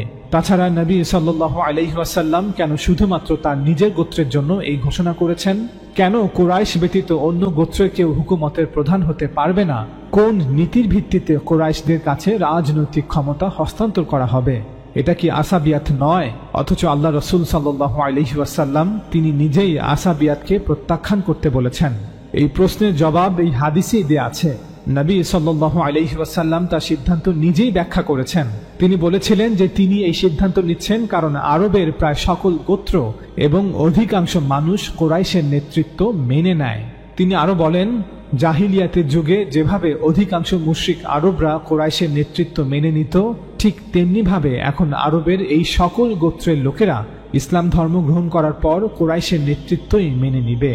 এই বিষয়টিকে তিনি সাল্লাল্লাহু আলাইহি ওয়াসাল্লাম সংক্ষেপে এভাবে বলেছেন, মুসলিমগণ তাদের মুসলিমদের অনুগত এবং কাফিররা তাদের কাফিরদের অনুগত। অর্থাৎ অতীতে আরবের কাফিররা কুরাইশের কাফিরদের অনুগত ছিল, এখন আরবের মুসলিমরা কুরাইশের মুসলিমদের অনুগত থাকবে। অন্যথায় গোটা আরবে রাজনৈতিক কোন্দল ছড়িয়ে পড়বে, গোটা জাজিরায় ফিতনা ফাসাদ ছড়িয়ে পড়বে। সুতরাং কুরাইশ প্রভাবিত আরব ভূখণ্ডে কুরাইশদের বর্তমানে অন্য গোত্রে কেউ আমির হলে সে সকল গোত্রের নিকট গ্রহণযোগ্য হবে না। আমরা স্পষ্টভাবে বলতে চাই, তৎকালীন আরব ভূখণ্ডে আল্লাহ রাসূল সাল্লাল্লাহু আলাইহি ওয়াসাল্লামের এই আদেশ বা উপদেশ শতভাগ যথার্থ ছিল। আমাদের মনে রাখতে হবে যে মদিনার মুসলিম রাষ্ট্র এখন আর মদিনা এবং এর চারপাশের সীমানার মধ্যে সীমাবদ্ধ নয়, যেখানে হাতে গোনা কিছু গোত্র বসবাস করছে। আল্লাহ রাসূল সাল্লাল্লাহু আলাইহি ওয়াসাল্লামকে এখন পুরো আরব উপদ্বীপের নেতৃত্বের বিষয়ে সিদ্ধান্ত নিতে হবে, যেখানে আনসাররা আর সংখ্যাগরিষ্ঠ নয়। আমরা এখানে স্পষ্টভাবে দেখতে পাই যে কিভাবে গণতান্ত্রিক নীতি একটি গোত্রতান্ত্রিক সমাজ ব্যবস্থায় বাস্তবায়িত হয়েছিল। বর্তমান আধুনিক বিশ্বে একটি দেশে বসবাসরত প্রতিটি মানুষের রাজনৈতিক ইচ্ছা, আকাঙ্ক্ষা, প্রত্যাশা এবং সিদ্ধান্ত জানার জন্য আমাদের কাছে অনেক পদ্ধতি রয়েছে। তবে 1500 বছর পূর্বের একটি গোত্রতান্ত্রিক সমাজে এটি কোনো সহজ বিষয় ছিল না যে প্রত্যেক ব্যক্তির কাছে পৌঁছে তার সিদ্ধান্ত জানা। তাই তৎকালীন আরব ভূখণ্ডে ইসলামী হুকুমতের প্রেক্ষাপটে আল্লাহ রাসূল সাল্লাল্লাহু আলাইহি ওয়াসাল্লামের এই আদেশ বা উপদেশ শতভাগ যথার্থ ছিল যে যেহেতু আরবের প্রায় সকল গোত্র কুরাইশের নেতৃত্ব মেনে নিবে, তাই আমার মৃত্যুর পর কুরাইশ গোত্রই ইসলামী হুকুমতের নেতৃত্ব দিবে। খিলাফতের প্রথম 50 বছরের ইতিহাস বিস্তারিতভাবে আলোচনার পূর্বে চলুন এ পর্যায়ে জেনে নেই শাসক ব্যবস্থা কখন বৈধ হয়, শাসন ব্যবস্থার ভিত্তি কি, কখন মাত্র একজন মানুষ লক্ষ কোটি মানুষকে শাসন করার অধিকার পায়। শাসন ব্যবস্থার সামাজিক, রাজনৈতিক ও নৈতিক ভিত্তি সম্পর্কে স্পষ্ট ধারণা না থাকলে ইসলামী খিলাফতের প্রথম 50 বছরের ইতিহাস আমরা কেউই সঠিকভাবে অনুধাবন করতে পারব না। প্রকৃত অর্থে আমরা মুসলমানদের অধিকাংশ অংশই খোলাফায়ে রাশেদিনের শাসন আমল এবং এই ইতিহাস অনুধাবন করতে পারিনি। সবাই জেনে রাখুন যে রাজনৈতিক শাসন ব্যবস্থা শুধুমাত্র দুটি ভিত্তিতে বৈধভাবে প্রতিষ্ঠিত হতে পারে। এক, প্রথমত যেহেতু আল্লাহ সব কিছুর স্রষ্টা, তাই তিনি যে কোনো ব্যক্তিকে মানুষের উপর শাসক হিসেবে নিযুক্ত করতে পারেন। আল্লাহ তাআলার এই নিয়োগের বিরোধিতা কখনোই করা যাবে না। যেমন আল্লাহ তাআলা বনী ইসরায়েলের জন্য রাজা সাউলকে তাদের শাসক হিসেবে বাছাই করেছিলেন, যখন তারা তাদের নবী স্যামুয়েলের কাছে শাসক হিসেবে একজন রাজার প্রার্থনা করেছিল। পরবর্তীতে রাজা সাউলের মৃত্যুর পর আল্লাহ তাআলা দাউদ আলাইহিস সালামকে বনী ইসরায়েলের রাজা হিসেবে নির্বাচন করেছিলেন। এরপর দাউদ আলাইহিস সালামের মৃত্যুর পর তার পুত্র সুলাইমান আলাইহিস সালামকে রাজা হিসেবে নির্বাচন করেছিলেন। বনী ইসরায়েলের এই 3 জন রাজাকে, যার মধ্যে 2 জন নবীও ছিলেন, তাদেরকে আল্লাহ তাআলা নিজে বনী ইসরায়েলের শাসক হিসেবে বাছাই করেছিলেন। একইভাবে আল্লাহ রাসূল সাল্লাল্লাহু আলাইহি ওয়াসাল্লামকেও আল্লাহ তাআলা বনী ইসমাইল এবং আরবদের শাসক হিসেবে বাছাই করেছিলেন। নবী রাসূলদের ইতিহাসে এই 3 জন নবী এবং রাসূলকে আল্লাহ তাআলা শাসক হিসেবে বাছাই করেছিলেন। কেন রাসূল সাল্লাল্লাহু আলাইহি ওয়াসাল্লামকে আরবে বিজয় দান করা হয়েছে এবং রিসালাতের বিশেষ বিধানটি কি, যার উপর ভিত্তি করে রাসূল সাল্লাল্লাহু আলাইহি ওয়াসাল্লাম ইসলামী হুকুমত প্রতিষ্ঠা করেছিলেন, এ বিষয়ে আমরা এই ভিডিও সিরিজে বিস্তারিতভাবে আলোচনা করেছি। লিংক নিচে দেওয়া থাকবে। তবে আল্লাহ তাআলা কর্তৃক এইভাবে সরাসরি শাসক নির্ধারণের কোনো উপায় বর্তমানে আর অবশিষ্ট নেই, কারণ আল্লাহ তাআলা আসমান হতে ফেরেশতা প্রেরণের মাধ্যমে এখন আর কোনো ব্যক্তিকে শাসক নির্ধারণ করবেন না। নবী রাসূলদের জামানার পরিসমাপ্তির মাধ্যমে এই পদ্ধতির ইতি ঘটেছে। দ্বিতীয় উপায় হলো আমরা মানুষরা পারস্পরিক আলোচনা এবং সম্মতির মাধ্যমে একজন শাসক নির্বাচন করব। অর্থাৎ মানুষ একটি সামাজিক চুক্তিতে চুক্তিবদ্ধ হবে এবং এর উপর ভিত্তি করে একজন রাজনৈতিক শাসক নির্ধারণ করবে। জ্ঞান ও যুক্তির দাবি অনুযায়ী এটি একমাত্র বৈধ ও আইনি পদ্ধতি যা অবশিষ্ট আছে। মানুষকে শাসন করার অধিকার যেহেতু অন্য মানুষের নেই, তাই মানুষই নির্ধারণ করবে তাদের শাসক কে হবে। মানুষের শাসক কে হবে তা কোনো ব্যক্তি বা কোনো পরিবার নির্ধারণ করবে না, বা কিছু বন্দুকধারী লোক নির্ধারণ করবে না। মনে রাখবেন, মানুষের সম্মতি নেওয়াটা গুরুত্বপূর্ণ। কিভাবে এই সম্মতির ব্যাপারে নিশ্চিত হওয়া যায় তা সময় এবং যুগ নির্ধারণ করবে। হাজার হাজার বছর পূর্বে একটি গোত্রতান্ত্রিক সমাজ ব্যবস্থায় গোত্রপ্রধান বা রাষ্ট্রপ্রধান নির্বাচনের ক্ষেত্রে সমাজে বসবাসকারী মানুষ হতে যেভাবে এই সম্মতি গ্রহণ করা হতো, বর্তমানে ঠিক একই পন্থায় মানুষের সম্মতি গ্রহণ করতে হবে এমনটা বাধ্যতামূলক বা যৌক্তিক নয়। যদি কেউ এমনটা দাবি করে থাকে তবে তা নিশ্চয়ই গোঁড়ামি।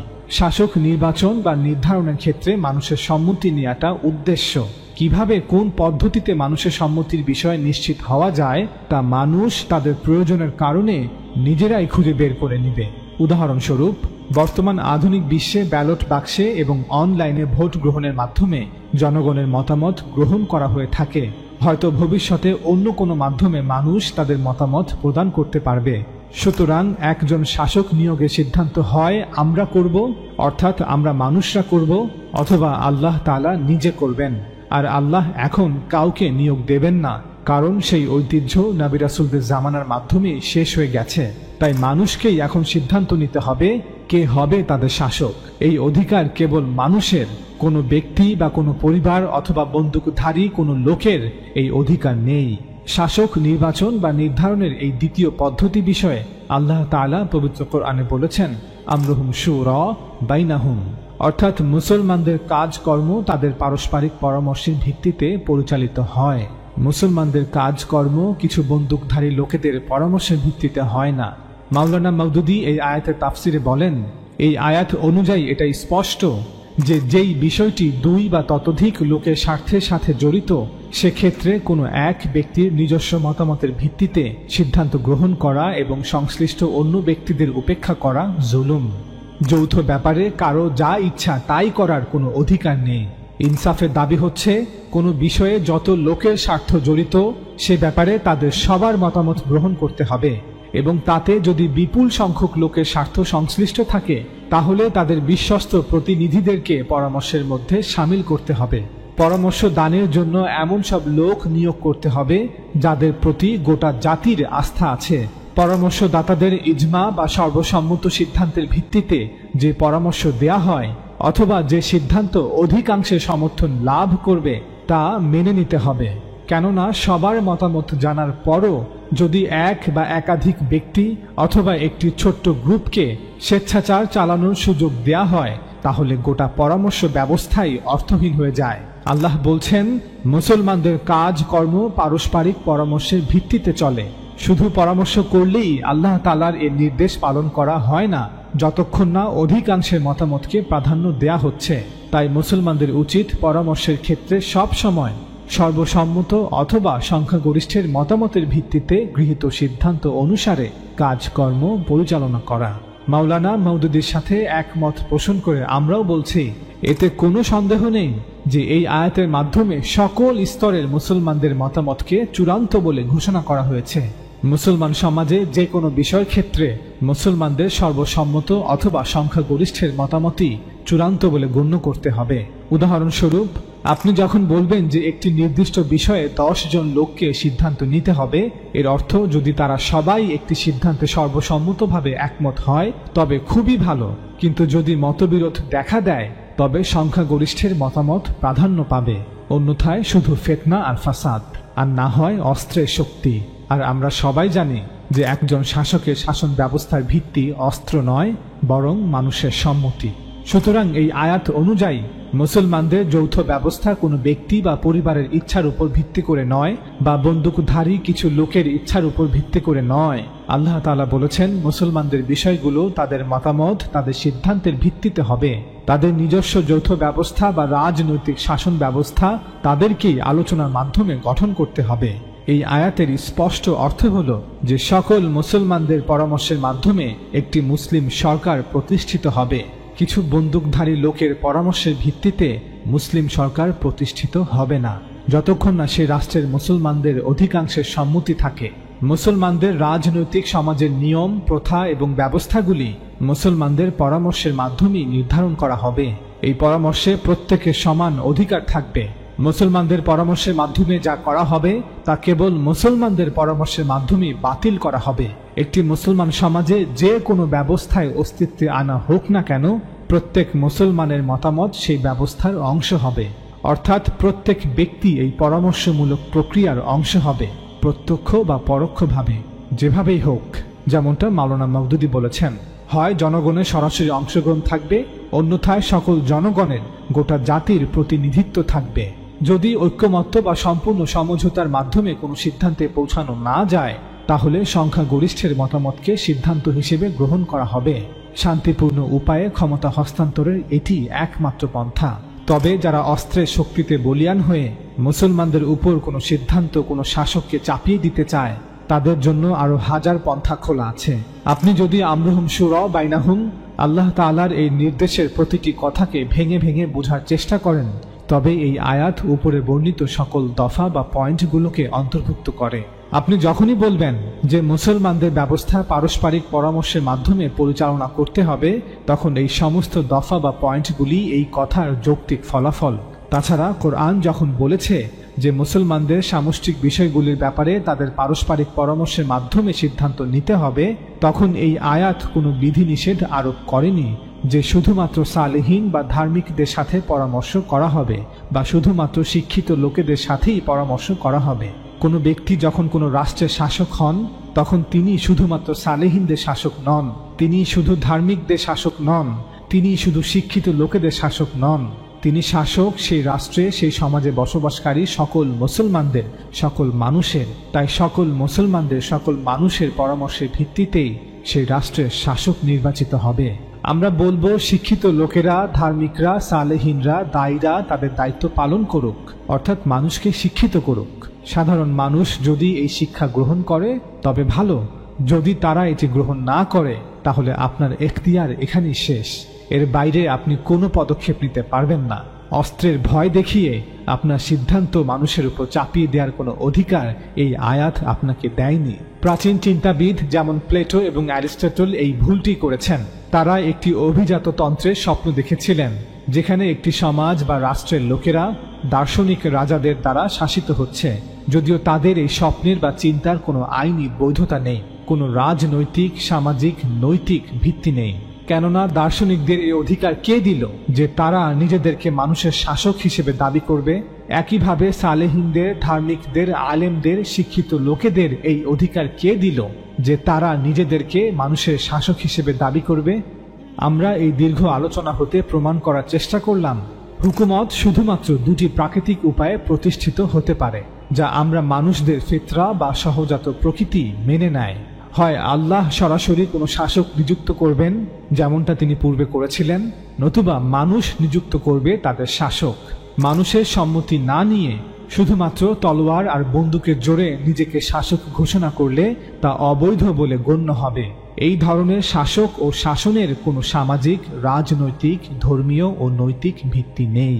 মানুষের সরাসরি ভোটের মাধ্যমে সরকার প্রধান নির্বাচনের সাথে কোরআনের সূরা শুরার ৩৮ নং আয়াতটি সাংঘর্ষিক নয়, বরং আল্লাহ তাআলা নিজেই মুসলমানদের উপদেশ দিচ্ছেন যেন তারা পরামর্শ সাপেক্ষে সকলের প্রত্যক্ষ বা পরোক্ষ সম্মতিতে তাদের যৌথ ব্যবস্থা গড়ে তোলে।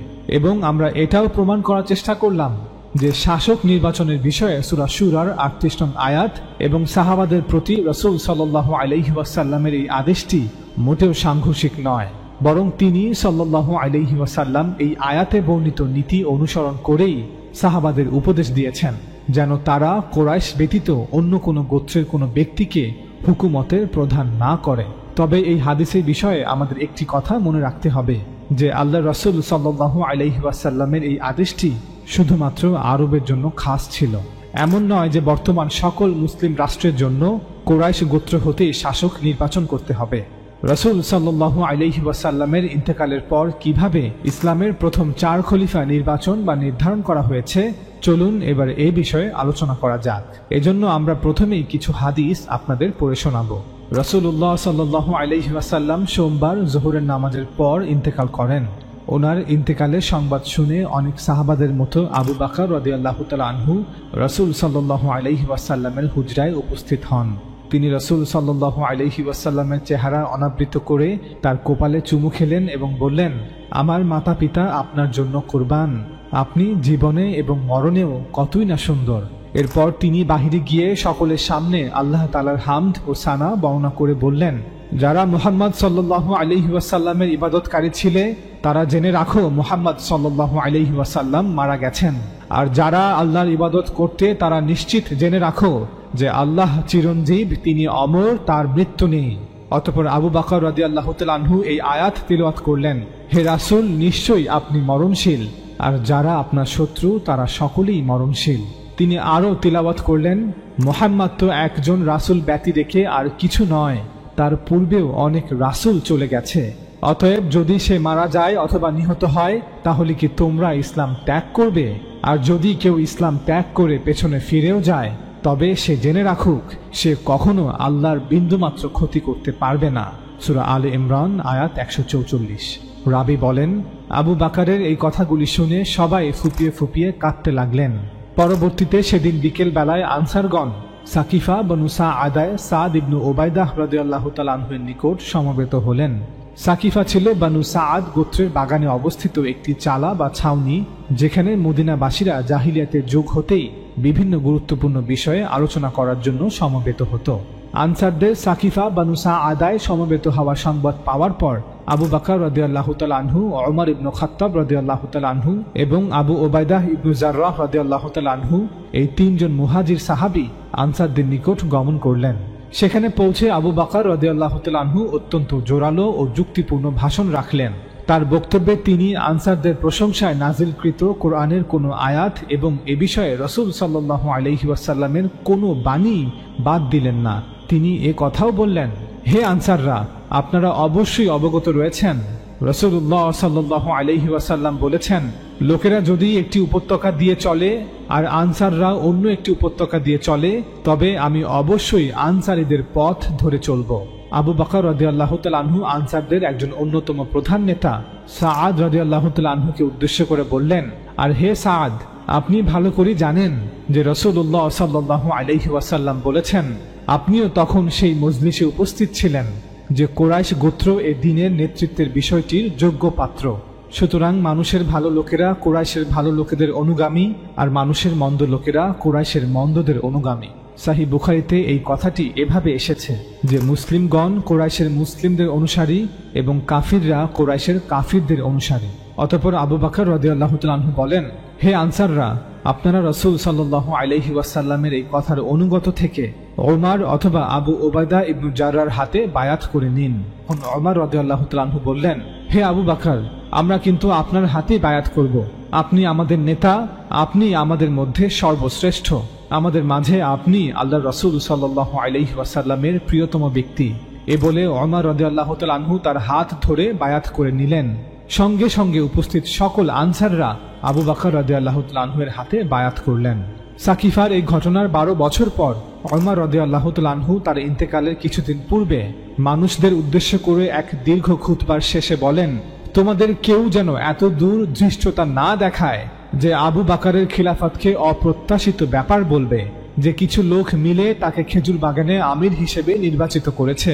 ওটা অপ্রত্যাশিত ছিল বটে, তবে আল্লাহ তাকে সব অনিষ্ট থেকে রক্ষা করেছেন, অর্থাৎ তাকে সফল করেছেন। আজ আমাদের মধ্যে আবু বকরের মতো কেউ নেই, তার সমকক্ষ কেউ হতে পারে না। আমাদের সেই পরামর্শ সভায় আবু বকরের হাতে বায়াত করার চেয়ে যুক্তিযুক্ত আর কোনো পন্থা আমরা পাইনি। আমরা যদি কোনো বায়াত না করে চলে যেতাম তবে আশঙ্কা ছিল যে লোকেরা আমাদের পরে কোনো নতুন বায়াত উদ্ভাবন করে নিত। তখন সেটা আমাদের অপছন্দ হওয়া সত্ত্বেও হয়তো আমাদের তা মেনে নিতে হতো, নচেত তার বিরোধিতা করতে হতো এবং তার ফলে ফিতনা ফাসাদ গোলযোগ ছড়িয়ে পড়ত। ওমর রাদিয়াল্লাহু তাআলা আনহু এরপর আরো বলেন, মুসলমানদের সাথে পরামর্শ না করে যে ব্যক্তি কোনো নেতার হাতে বায়াত করবে তার বায়াত হবে না, যে ব্যক্তি বায়াত নেবে তারও বায়াত হবে না, এমনকি এতে উভয়ের নিহত হবারও ঝুঁকি রয়েছে, অর্থাৎ ফিতনা ফাসাদ হওয়ার ঝুঁকি রয়েছে। বুখারী 3668, মুসনাদে আহমদ 391, আল বিদায়া ওয়ান নিহায়া পৃষ্ঠা 410। এই হাদিসগুলো থেকে এটা স্পষ্ট যে আমির নির্ধারণের জন্য রাসূল সাল্লাল্লাহু আলাইহি ওয়াসাল্লাম কোরআনের নীতি অনুযায়ী যে সিদ্ধান্ত দিয়েছিলেন তা আবু বকর রাদিয়াল্লাহু তাআলা আনহু সবার সামনে সাকিফাতে উল্লেখ করেছিলেন এবং এর ফলে বিষয়টি নিষ্পত্তি হয়েছিল। মুসলমানদের মধ্যে তখন দুটি প্রধান রাজনৈতিক শক্তি বিদ্যমান ছিল। আপনি যদি মদিনার দৃষ্টিকোণ থেকে দেখেন তবে এটি ছিল আনসাররা, অর্থাৎ আউস এবং খাজরাজ গোত্র। আর আপনি যদি সমগ্র জাজিরাতুল আরব অর্থাৎ আরব উপদ্বীপের দৃষ্টিকোণ থেকে দেখেন তবে এটি ছিল কুরাইশ গোত্র, যাদের একটি অংশ মদিনাতে হিজরত করেছে। তখন এই দুটি রাজনৈতিক শক্তি বর্তমান ছিল। মুসলমান রাষ্ট্রের বিষয় সিদ্ধান্ত নিতে গিয়ে কোনো বিরোধের সৃষ্টি হলে তা এই দুই রাজনৈতিক শক্তির মধ্যেই হতো। তাই রাসূল সাল্লাল্লাহু আলাইহি ওয়াসাল্লাম সমগ্র জাজিরাতুল আরবের রাজনৈতিক প্রেক্ষাপটকে সামনে রেখে তার সিদ্ধান্ত জানিয়ে দেন যে তার মৃত্যুর পর খিলাফত ও নেতৃত্বের ব্যাপারে আনসাররা যেন কুরাইশের অনুগত থাকে। রাসূল সাল্লাল্লাহু আলাইহি ওয়াসাল্লামের ইন্তেকালের পর সাকিফায় এই নীতির প্রয়োগ করে সবার সম্মতিতে সিদ্ধান্ত গ্রহণ করা হয় যে নেতৃত্ব নির্বাচন করতে হবে কুরাইশের মধ্য থেকেই। এখন প্রশ্ন ছিল কুরাইশের মধ্য হতে আমির কে হবে? সেই গুরুত্বপূর্ণ সময়ে ওমর রাদিয়াল্লাহু তাআলা আনহু আবু বকর রাদিয়াল্লাহু তাআলা আনহুর হাতে বায়াত গ্রহণের প্রস্তাব উত্থাপন করেন।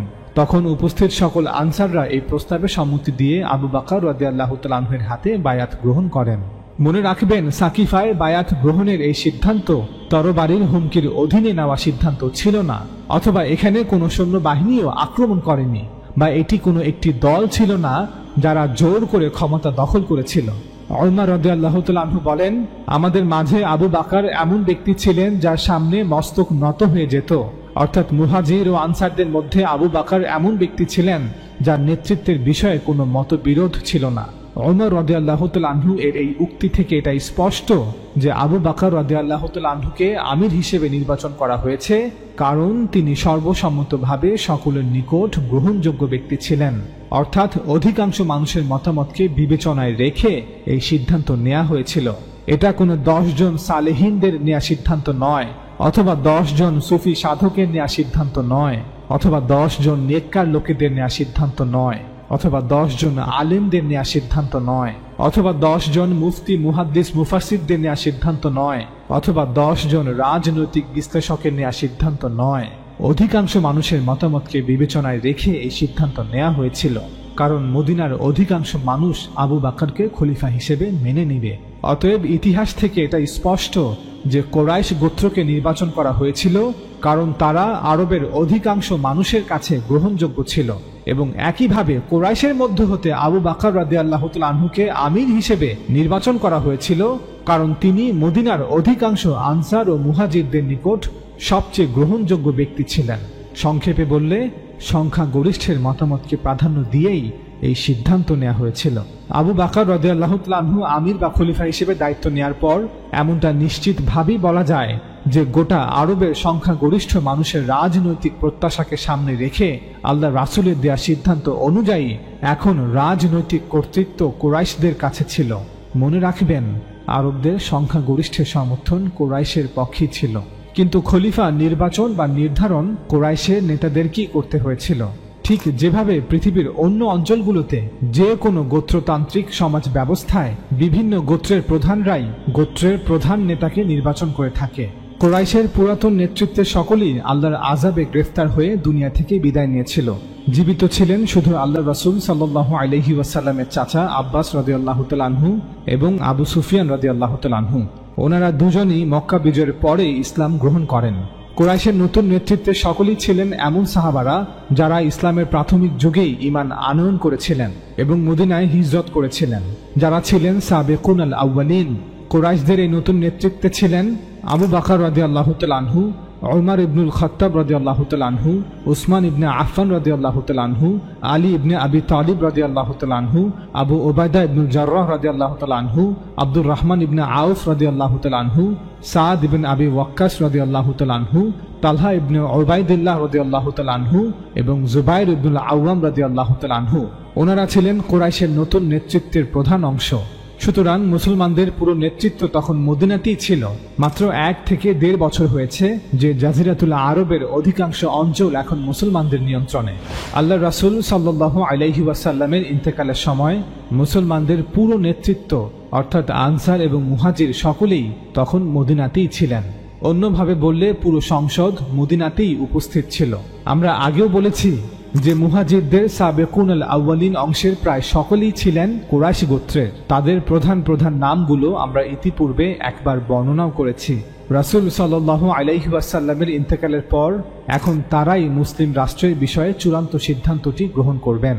কে হবেন মুসলিম রাষ্ট্রের শাসক, কে হবেন আমিরুল মুমিনিন। মুসলমানদের এই বর্তমান নেতৃত্ব মুসলমানদের সকল আশা আকাঙ্ক্ষা এবং প্রত্যাশার বাস্তবায়ন করবেন।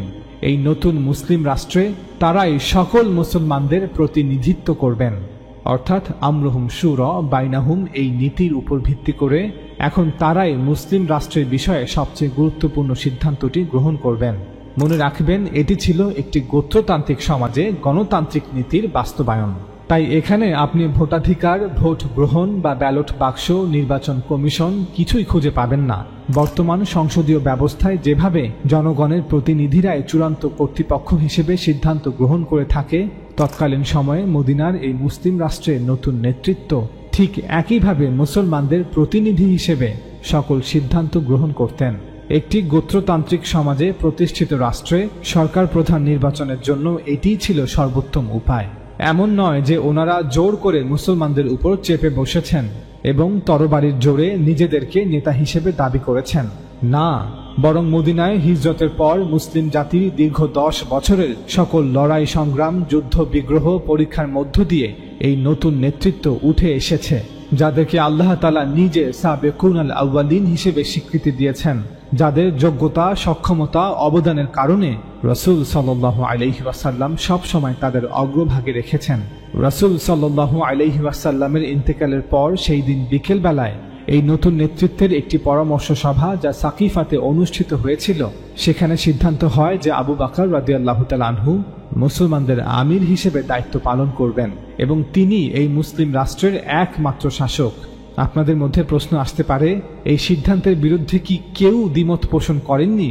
এর উত্তরে আমরা বলবো যে যদি অল্প সংখ্যক সাহাবা এতে দ্বিমত পোষণ করেও থাকেন তাতে কিছু যায় আসে না, কারণ সংখ্যাগরিষ্ঠ বা তারও অধিক সাহাবারা এই সিদ্ধান্তের পক্ষে ছিলেন। এমনকি বর্তমান গণতন্ত্রের নীতিতেও অল্প সংখ্যক লোকের দ্বিমত কোনো উল্লেখযোগ্য বিষয় নয়। সাকিফাতে বায়াত গ্রহণের পরের দিন মদিনার মসজিদে যখন প্রকাশ্যে ঘোষণা করা হয় যে গতকাল সাকিফায় উপস্থিত আনসার এবং মুহাজিররা আবু বকর রাদিয়াল্লাহু তাআলা আনহুকে আমিরুল মুমিনিন হিসেবে বাছাই করেছেন এবং সেখানে উপস্থিত সবাই তার হাতে বায়াত প্রদান করেছেন, তখন কি মদিনায় কোনো বিদ্রোহ শুরু হয়েছিল? অথবা মদিনার মুসলমানরা কি আবু বকর রাদিয়াল্লাহু তাআলা আনহুর হাতে বায়াত প্রদান করতে অস্বীকৃতি জানিয়েছিল? এগুলোর কোনোটিই ঘটেনি। মানুষ স্বেচ্ছায় আবু বকর রাদিয়াল্লাহু তাআলা আনহুকে তাদের শাসক হিসেবে মেনে নিয়েছিল এবং মদিনার সকলে তার হাতে বায়াত প্রদান করেছিল। সুতরাং এটা ঐতিহাসিক সত্য যে অধিকাংশ মানুষের সম্মতিতে, অর্থাৎ যথাযথ গণতান্ত্রিক নীতির ভিত্তিতে আবু বকর রাদিয়াল্লাহু তাআলা আনহুর কাছে মুসলিম রাষ্ট্রের কর্তৃত্ব হস্তান্তর করা হয়। সুতরাং যখন বর্তমান সময়ের কিছু লোকেরা বলেন যে খেজুর বাগানের একটি ছাউনিতে বসে কিছু লোক আবু বকর রাদিয়াল্লাহু তাআলা আনহুকে খলিফা হিসেবে নির্বাচন করেছে, এটি তাদের অজ্ঞতা ছাড়া আর কিছুই নয়। আমাদের মনে রাখতে হবে যে সরকার প্রধান নির্বাচনের উসুল বা নীতিটি হল কোরআনের সেই আয়াত আমরুহুম শুরা বাইনাহুম। মুসলমানদের কাজকর্ম তাদের পারস্পরিক পরামর্শের ভিত্তিতে পরিচালিত হয়। ওমর রাদিয়াল্লাহু তাআলা আনহু তার খিলাফতের শেষ দিকে এক দীর্ঘ খুতবায় এই মূল নীতিটি অত্যন্ত গুরুত্বের সাথে উল্লেখ করেছিলেন। তিনি বলেছিলেন, মুসলমানদের সাথে পরামর্শ না করে যে ব্যক্তি কোনো নেতার হাতে বায়াত করবে তার বায়াত হবে না, আর যে ব্যক্তি বায়াত নেবে তারও বায়াত হবে না, এমনকি এতে উভয়ের নিহত হবারও ঝুঁকি রয়েছে। মুসনাদে আহমদ হাদিস 391। কিন্তু এই নীতিটি প্রয়োগ বা বাস্তবায়ন হবে আপনি যেই পরিস্থিতিতে আছেন সে অনুযায়ী, অর্থাৎ এই নীতি কিভাবে প্রকাশিত হবে বা কিভাবে প্রতিষ্ঠিত হবে তা পরিস্থিতির উপর নির্ভর করবে। একটি গোত্রতান্ত্রিক সমাজে এই নীতিটি যেভাবে প্রয়োগ করা হয়েছিল তা অবশ্যই বর্তমান জাতিরাষ্ট্রে যেভাবে প্রয়োগ করা হবে তা হতে ভিন্ন হবে। যে কোনো গণতান্ত্রিক দেশের সংসদীয় ব্যবস্থায় যদি কোনো সরকার প্রধান অর্থাৎ প্রধানমন্ত্রী মারা যায়, তখন যে দল ক্ষমতায় আছে তারাই একত্রিত হয়ে সিদ্ধান্ত নেবে যে নতুন প্রধানমন্ত্রী কে হবে। গণতান্ত্রিক ব্যবস্থায় এই সিদ্ধান্ত জনগণের জনপ্রতিনিধিদের সিদ্ধান্ত বলেই গণ্য হবে। এখন তারা বাগানের ছাউনিতে বসে সিদ্ধান্ত নিয়েছে, নাকি দলীয় কার্যালয়ে বসে সিদ্ধান্ত নিয়েছে, নাকি সংসদে বসে সিদ্ধান্ত নিয়েছে, সেটা গুরুত্বপূর্ণ বিষয় নয়। গুরুত্বপূর্ণ বিষয় হচ্ছে জনগণের প্রতিনিধিরা এই সিদ্ধান্ত নিয়েছে কিনা। আবু বকর রাদিয়াল্লাহু তাআলা আনহুর ইন্তেকালের পর কুরাইশের এই নতুন নেতৃত্বই ওমর রাদিয়াল্লাহু তাআলা আনহুর আমির হওয়া বিষয়ে সিদ্ধান্ত গ্রহণ করেছিল। ঠিক যেভাবে আধুনিক বিশ্বের যে কোনো গণতান্ত্রিক রাষ্ট্রে কোনো প্রধানমন্ত্রী মৃত্যুবরণ করলে ক্ষমতাসীন দলের মূল নেতৃত্বই সিদ্ধান্ত নেয় যে প্রয়াত প্রধানমন্ত্রীর স্থলাভিষিক্ত কে হবে। ওমর রাদিয়াল্লাহু তাআলা আনহুর খলিফা হওয়া বিষয়ে অনেকেই বলে থাকেন যে একজন রাজা তার মৃত্যুর পূর্বে যেভাবে তার উত্তরাধিকারী ঘোষণা করে যান, ঠিক একইভাবে আবু বকর রাদিয়াল্লাহু তাআলা আনহু ওমর রাদিয়াল্লাহু তাআলা আনহুকে তার পরবর্তী খলিফা হিসেবে ঘোষণা করে গিয়েছেন। বাস্তবতা হচ্ছে এটি একটি মিথ্যা এবং ভুল কথা, এটি ইতিহাসের একটি ভুল ব্যাখ্যা। আবু বকর রাদিয়াল্লাহু তাআলা আনহু কুরআনের উসুল এবং রাসূল সাল্লাল্লাহু আলাইহি ওয়াসাল্লামের নির্দেশ মোতাবেক অধিকাংশের মতামত অনুযায়ী ওমর রাদিয়াল্লাহু তাআলা আনহুকে তার পরবর্তী খলিফা হিসেবে ঘোষণা করেছিলেন। আবু বকর রাদিয়াল্লাহু তাআলা আনহু প্রায় 2 বছর 3 মাস খলিফা হিসেবে দায়িত্ব পালন করেছিলেন। 634 খ্রিস্টাব্দের আগস্ট মাসে তিনি হঠাৎ অসুস্থ হয়ে পড়েন।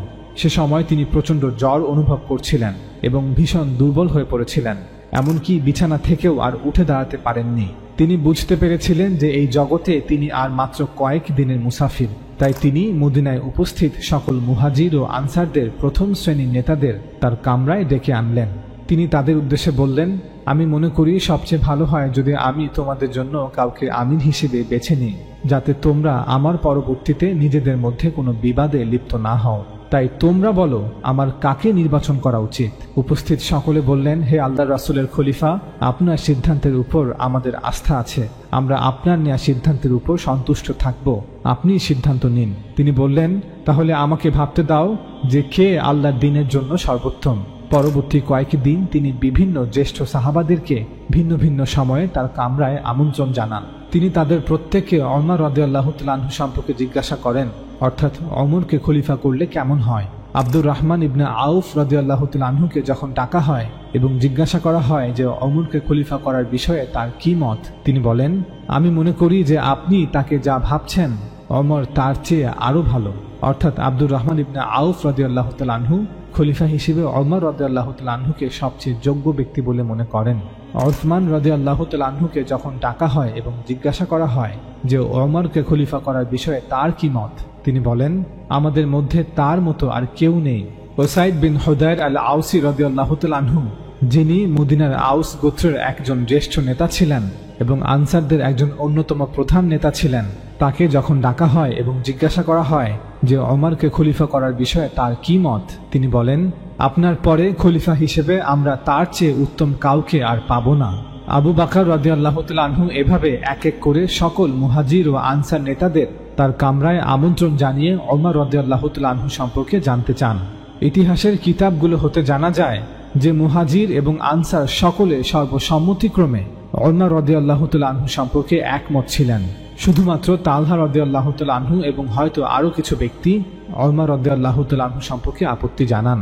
আবু বকর রাদিয়াল্লাহু তাআলা আনহু যখন তালহা রাদিয়াল্লাহু তাআলা আনহুকে তার কামরায় আমন্ত্রণ জানান, তখন তালহা রাদিয়াল্লাহু তাআলা আনহু বলেন যে ওমর কিছুটা কঠোর মেজাজের। আপনি কাল কিয়ামতের ময়দানে আল্লাহর সামনে কি বলবেন? যদি আল্লাহ আপনাকে জিজ্ঞাসা করেন আপনি কেন মুসলমানদের বিষয়ে এত কঠোর মেজাজের ব্যক্তিকে দায়িত্ব দিয়েছিলেন, তখন আবু বকর রাদিয়াল্লাহু তাআলা আনহু বলেন, যদি আল্লাহ আমাকে জিজ্ঞেস করেন তাহলে আমি উত্তর দেব, হে আল্লাহ, আমি তাদের মধ্যে তাদের সর্বোত্তম ব্যক্তিকে এই দায়িত্বের জন্য নির্বাচন করেছিলাম। এই পুরো ঘটনা থেকে এটা স্পষ্ট যে আবু বকর রাদিয়াল্লাহু তাআলা আনহু প্রথমে ওমর রাদিয়াল্লাহু তাআলা আনহুর নাম প্রস্তাব করেছিলেন। মুসলমান সমাজের সকল প্রতিনিধিদের সাথে আলোচনা সাপেক্ষে সকলের মতামতের ভিত্তিতে ওমর রাদিয়াল্লাহু তাআলা আনহুকে পরবর্তী খলিফা হিসেবে নির্বাচন করেছিলেন।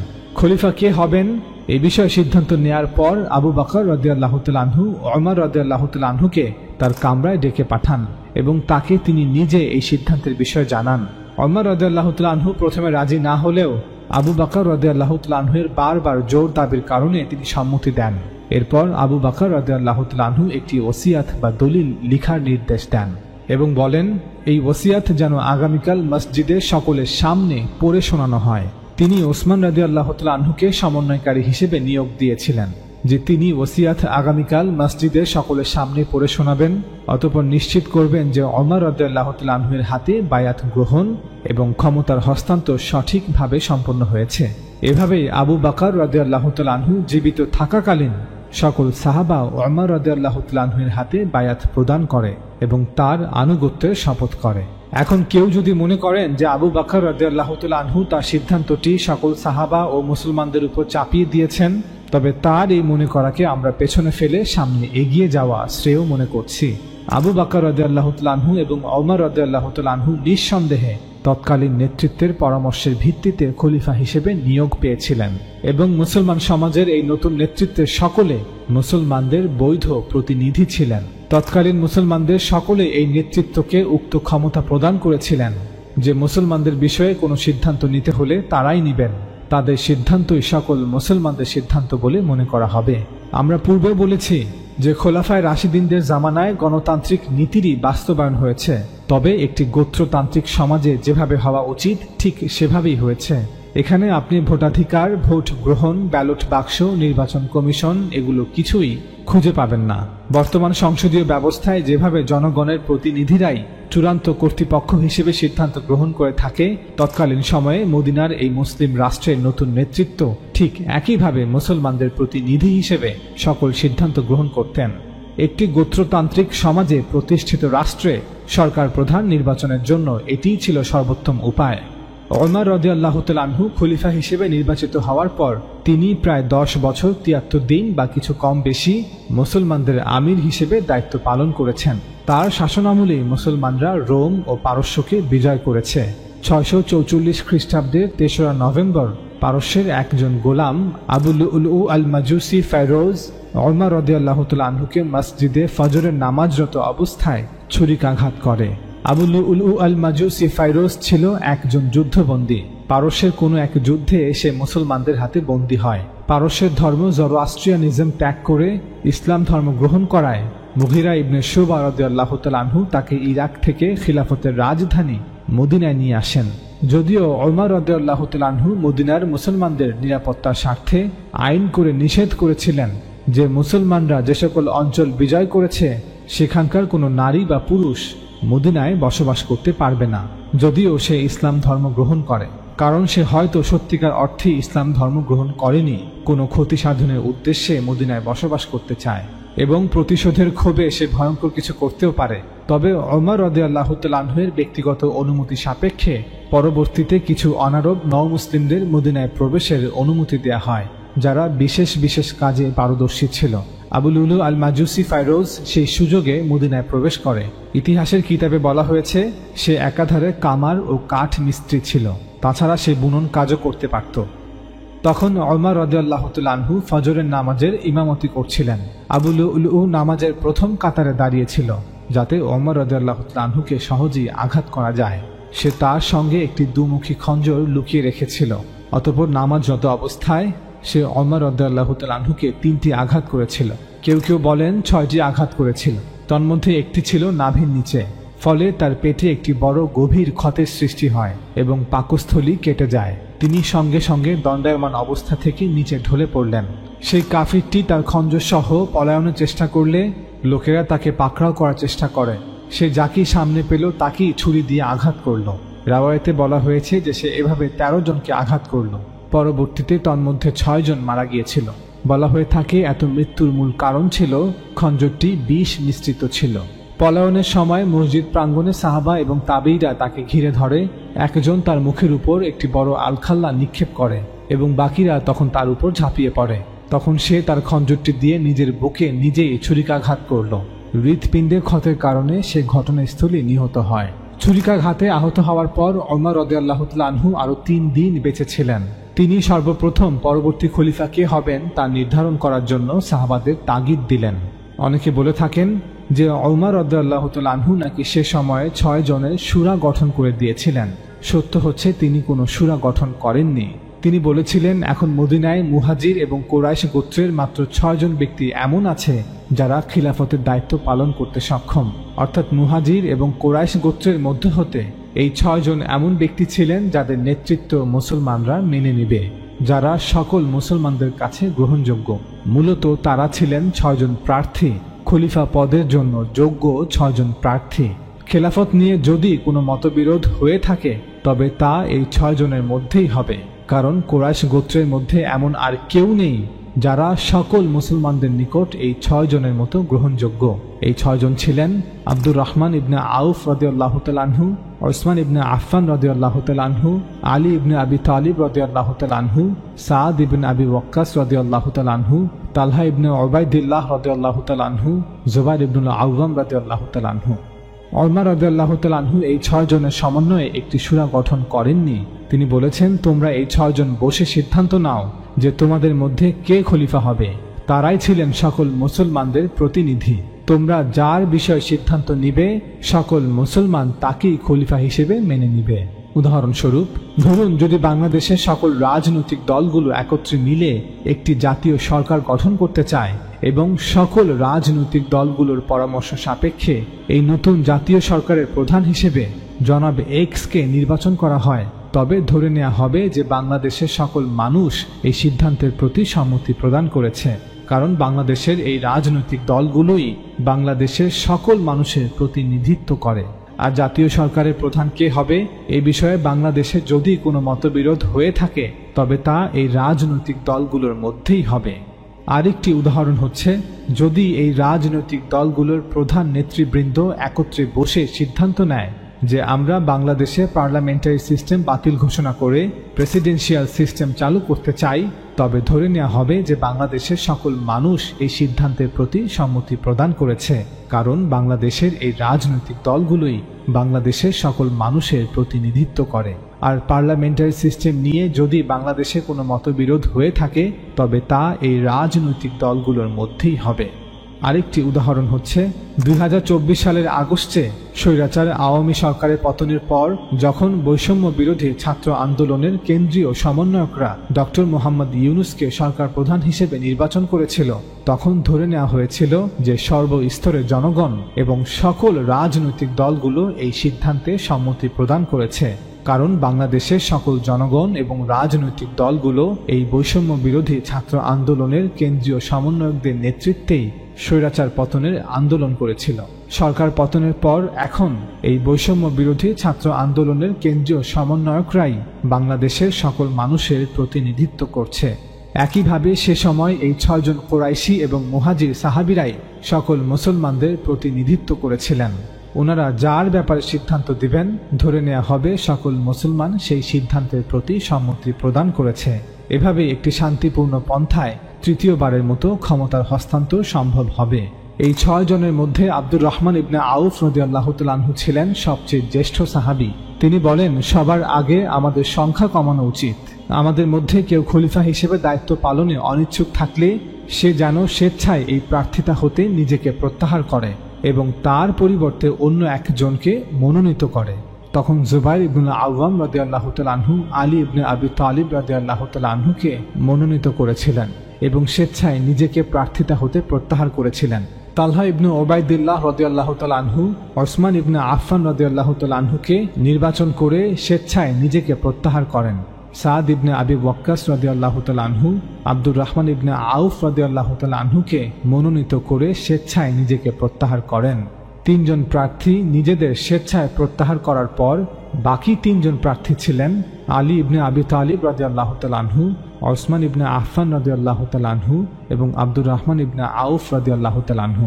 এই পরিস্থিতিতে আব্দুর রহমান ইবনে আউফ রাদিয়াল্লাহু তাআলা আনহু বলেন, আমিও খলিফা হতে চাই না, অতএব তোমাদের 2 জনের মধ্যে কে অন্যের জন্য নিজেকে প্রত্যাহার করবে, যাতে করে একজনকে খলিফা হিসেবে নির্বাচন করা যায়। তখন আলী ইবনে আবি তালিব রাদিয়াল্লাহু তাআলা আনহু এবং ওসমান ইবনে আফফান রাদিয়াল্লাহু তাআলা আনহু দুজনই নিশ্চুপ ছিলেন। এ থেকে স্পষ্ট হয়ে যায় যে তাদের উভয়ই খলিফা হতে আগ্রহী ছিলেন, আর এমনটা মোটেও দোষণীয় কিছু নয়। তারা দুজন নিজেদের যোগ্য মনে করেছিলেন এবং তারা মনে করেছিলেন যে মুসলিম উম্মাহকে তারা কল্যাণ পৌঁছাতে পারবেন। যদি কেউ নিজেকে যোগ্য মনে করে এবং মনে করে যে সে এই খেদমত করতে পারবে, তবে সে নিজেকে পেশ করুক, ইসলাম এতে কোনো আপত্তি করেনি। অনেকেই বলেন যে না, ইসলাম এতে আপত্তি করেছে। এজন্য তারা বুখারী একটি হাদিস উল্লেখ করেন যে নবী সাল্লাল্লাহু আলাইহি ওয়াসাল্লাম বলেছেন, হে আব্দুর রহমান ইবনু সামুরা, তুমি কখনো নেতৃত্ব চেও না, কারণ চাওয়ার পর যদি তোমাকে তা দেয়া হয় তবে তার দায়িত্ব তোমার উপরই বর্তাবে, আর যদি চাওয়া ছাড়াই তা তোমাকে দেয়া হয় তবে এক্ষেত্রে তোমাকে সাহায্য করা হবে, অর্থাৎ আল্লাহ তাআলা তোমাকে সেই কাজে সাহায্য করবেন। অনেকেই বলেন এই হাদিস থেকে প্রমাণিত হয় যে নেতৃত্বের প্রত্যাশা করা ইসলামে নিষেধ করা হয়েছে। আমরা বলবো এটি একটি ভুল ব্যাখ্যা। মূলত ইসলামে অপছন্দনীয় বিষয় হলো যখন কোনো ব্যক্তি বা কোনো দল নেতৃত্বের জন্য লোভী হয়ে পড়ে।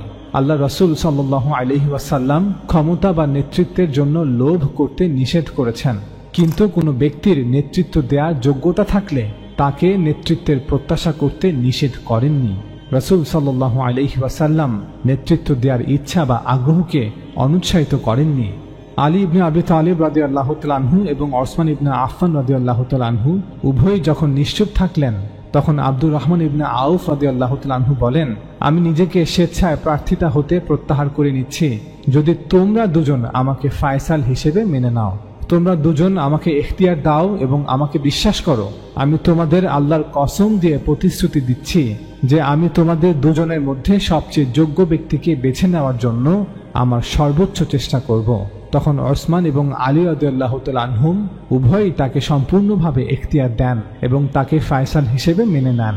তখন আব্দুর রহমান ইবনে আউফ রাদিয়াল্লাহু তাআলা আনহু একটি সিদ্ধান্তে পৌঁছানোর জন্য তিনি মদিনার সকল আনসার ও মুহাজির নেতাদের সাথে কথা বলেন। বলা হয় তিনি জ্যেষ্ঠ সাহাবাদের ঘরে ঘরে গিয়ে এই বিষয়ে আলোচনা করেন। ওসমান এবং আলী রাদিয়াল্লাহু তাআলা আনহুম সম্পর্কে তাদের মতামত জানতে চান। ওমর রাদিয়াল্লাহু তাআলা আনহুর মৃত্যুর খবর শুনে গোটা জাজিরা হতে যে সকল সাহাবা এবং প্রতিনিধি দল মদিনায় এসেছিল তিনি তাদের সাথেও এ ব্যাপারে কথা বলেন। এমনকি তিনি মদিনার অনেক নারীদের সাথেও কথা বলেন। অর্থাৎ তিনি একটি যথাযথ সিদ্ধান্তে পৌঁছানোর জন্য মদিনার প্রায় সকল লোকেদের কাছ থেকে পরামর্শ চেয়েছিলেন এবং এজন্য তিনি জনসাধারণের কাছে গিয়েছিলেন। এটা স্পষ্ট যে তিনি চাচ্ছিলেন যাতে তার নেওয়া সিদ্ধান্তে অধিকাংশ মানুষের প্রত্যাশার প্রতিফলন ঘটে। ইতিহাসের কিতাবগুলোতে উল্লেখ আছে যে সে সময় অনেকেই বলেছিলেন আলী রাদিয়াল্লাহু তাআলা আনহু খলিফা হিসেবে বেশি যোগ্য, কিন্তু মদিনার বেশিরভাগ মানুষ ওসমান রাদিয়াল্লাহু তাআলা আনহুর পক্ষে মত দিয়েছিলেন। সে সময়ে ওসমান রাদিয়াল্লাহু তাআলা আনহুর বয়স ছিল প্রায় ৭০ বছর আর আলী রাদিয়াল্লাহু তাআলা আনহুর বয়স ছিল প্রায় ৪৪ বছর। হয়তো এ কারণেই মদিনার অধিকাংশ মানুষ ওসমান রাদিয়াল্লাহু তাআলা আনহুর পক্ষে মত দিয়েছিলেন। মদিনার সকলের সাথে কথা বলে আব্দুর রহমান ইবনে আউফ রাদিয়াল্লাহু তাআলা আনহু একটি সিদ্ধান্তে পৌঁছান। বুধবার ফজরের নামাজের পর তিনি রাসূলুল্লাহ সাল্লাল্লাহু আলাইহি ওয়াসাল্লামের একটি পাগড়ি পরিধান করে মিম্বরে উঠে দাঁড়ান। তখন সেখানে মদিনার সকল জ্যেষ্ঠ সাহাবারা এবং কয়েকটি প্রদেশের গভর্নররাও উপস্থিত ছিলেন। বলা হয় সে সময় মুয়াবিয়া রাদিয়াল্লাহু তাআলা আনহু উপস্থিত ছিলেন। তিনি প্রথমে মিম্বরে দাঁড়িয়ে খুতবা পাঠ করেন। অতঃপর আলী রাদিয়াল্লাহু তাআলা আনহুকে আহ্বান করে তিনি বলেন, হে আলী, আমি এই বিষয়টি ভালো করে ভেবেছি এবং আমি সকলকে জিজ্ঞাসা করেছি, তাই আমার এই সিদ্ধান্তের বিরুদ্ধে তোমার হৃদয়ে কিছু রাখবে না। অর্থাৎ আলী রাদিয়াল্লাহু তাআলা আনহু যেন এমনটা মনে না করেন যে আব্দুর রহমান ইবনে আউফ রাদিয়াল্লাহু তাআলা আনহু হয়তো নিরপেক্ষভাবে সিদ্ধান্ত দেননি। অতঃপর তিনি ওসমান রাদিয়াল্লাহু তাআলা আনহুকে খলিফা হিসেবে ঘোষণা করেন। আমরা দৃঢ় কণ্ঠে বলতে চাই যে অবশ্যই আলী রাদিয়াল্লাহু তাআলা আনহু আব্দুর রহমান ইবনে আউফ রাদিয়াল্লাহু তাআলা আনহু এর সিদ্ধান্তের বিরুদ্ধে তার হৃদয়ে কিছু রাখেননি। ওসমান রাদিয়াল্লাহু তাআলা আনহুকে খলিফা হিসেবে ঘোষণা করার পর আলী রাদিয়াল্লাহু তাআলা আনহু সহ সকল সাহাবারা এবং তাবেঈরা ওসমান রাদিয়াল্লাহু তাআলা আনহুর হাতে এক এক করে বায়াত প্রদান করেন। ওসমান রাদিয়াল্লাহু তাআলা আনহু ৬৪৪ খ্রিস্টাব্দ হতে ৬৫৬ খ্রিস্টাব্দ পর্যন্ত প্রায় ১২ বছর খলিফা হিসেবে দায়িত্ব পালন করেছিলেন। আমরা এই ভিডিওতে প্রমাণ করার চেষ্টা করলাম যে অধিকাংশ মানুষের মতামতকে প্রাধান্য দিয়েই ইসলামের প্রথম ৩ খলিফা নির্বাচন বা নির্ধারণ করা হয়েছে। খলিফা নির্ধারণের এই পদ্ধতি কোরআন অনুযায়ী হয়েছিল এবং রাসূল সাল্লাল্লাহু আলাইহি ওয়াসাল্লামের আদেশ বা উপদেশ অনুসরণ করা হয়েছিল। খলিফা নির্ধারণের এই পদ্ধতি মানুষের সরাসরি ভোটের মাধ্যমে সরকার প্রধান নির্বাচনের পদ্ধতির সাথে মোটেও সাংঘর্ষিক নয়। তাছাড়া আমরা এই ভিডিওতে মুসলিম খিলাফতের প্রথম ২৪ বছরের ইতিহাস বিস্তারিতভাবে আপনাদের সামনে তুলে ধরলাম। আল্লাহ তাআলার বিধান অনুযায়ী যখন কোনো নবীকে রাসূলের মর্যাদায় উন্নীত করে কোনো কওমের কাছে প্রেরণ করা হয়, অতঃপর সে রাসূলকে তার সম্প্রদায় অস্বীকার করে এবং তাকে তার শহর ত্যাগে বাধ্য করা হয়, তখন সে শহরবাসী আল্লাহর শাস্তির উপযুক্ত হয়ে যায়। আর ঠিক তাই হয়েছিল। হিজরতের 2 বছর পর আল্লাহ প্রদত্ত শাস্তির প্রথম ধাপ কুরাইশদের নেতাদের উপর অবতীর্ণ হয়। বদর যুদ্ধে কুরাইশদের কমপক্ষে 70 জন নেতা নিহত হয়।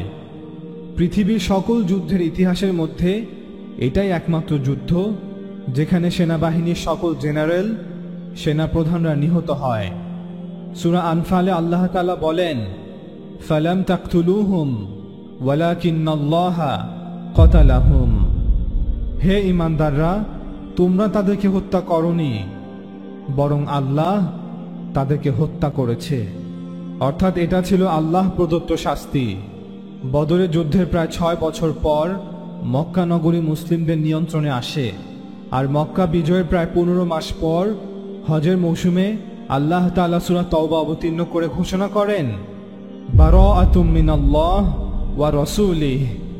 সম্পর্ক ছেদ করা হলো আল্লাহ ও তার রাসূলের পক্ষ থেকে সেই মুশরিকদের সাথে যাদের সাথে তোমরা চুক্তিবদ্ধ হয়েছিলে। অর্থাৎ হে মুহাম্মদ সাল্লাল্লাহু আলাইহি ওয়াসাল্লাম, তুমি ঘোষণা করে দাও, আরব উপদ্বীপের হিজাজ, নাজদ, নাজরান, ইয়েমান সহ সকল অঞ্চলের বিভিন্ন মুশরিক আরব গোত্রের সাথে মুসলিমরা যে সকল রাজনৈতিক চুক্তিতে চুক্তিবদ্ধ ছিল, তোমরা সেই সকল চুক্তি হতে অব্যাহতি নিচ্ছ। তাদেরকে 4 মাস দেয়া হলো। সুতরাং হে মুশরিকরা, তোমরা বিচরণ করো এই আরব ভূখণ্ডে 4 মাস এবং জেনে রাখো যে তোমরা আল্লাহকে পরাভূত করতে পারবে না। আর নিশ্চয়ই আল্লাহ কাফেরদেরকে অপদস্থ করবেন।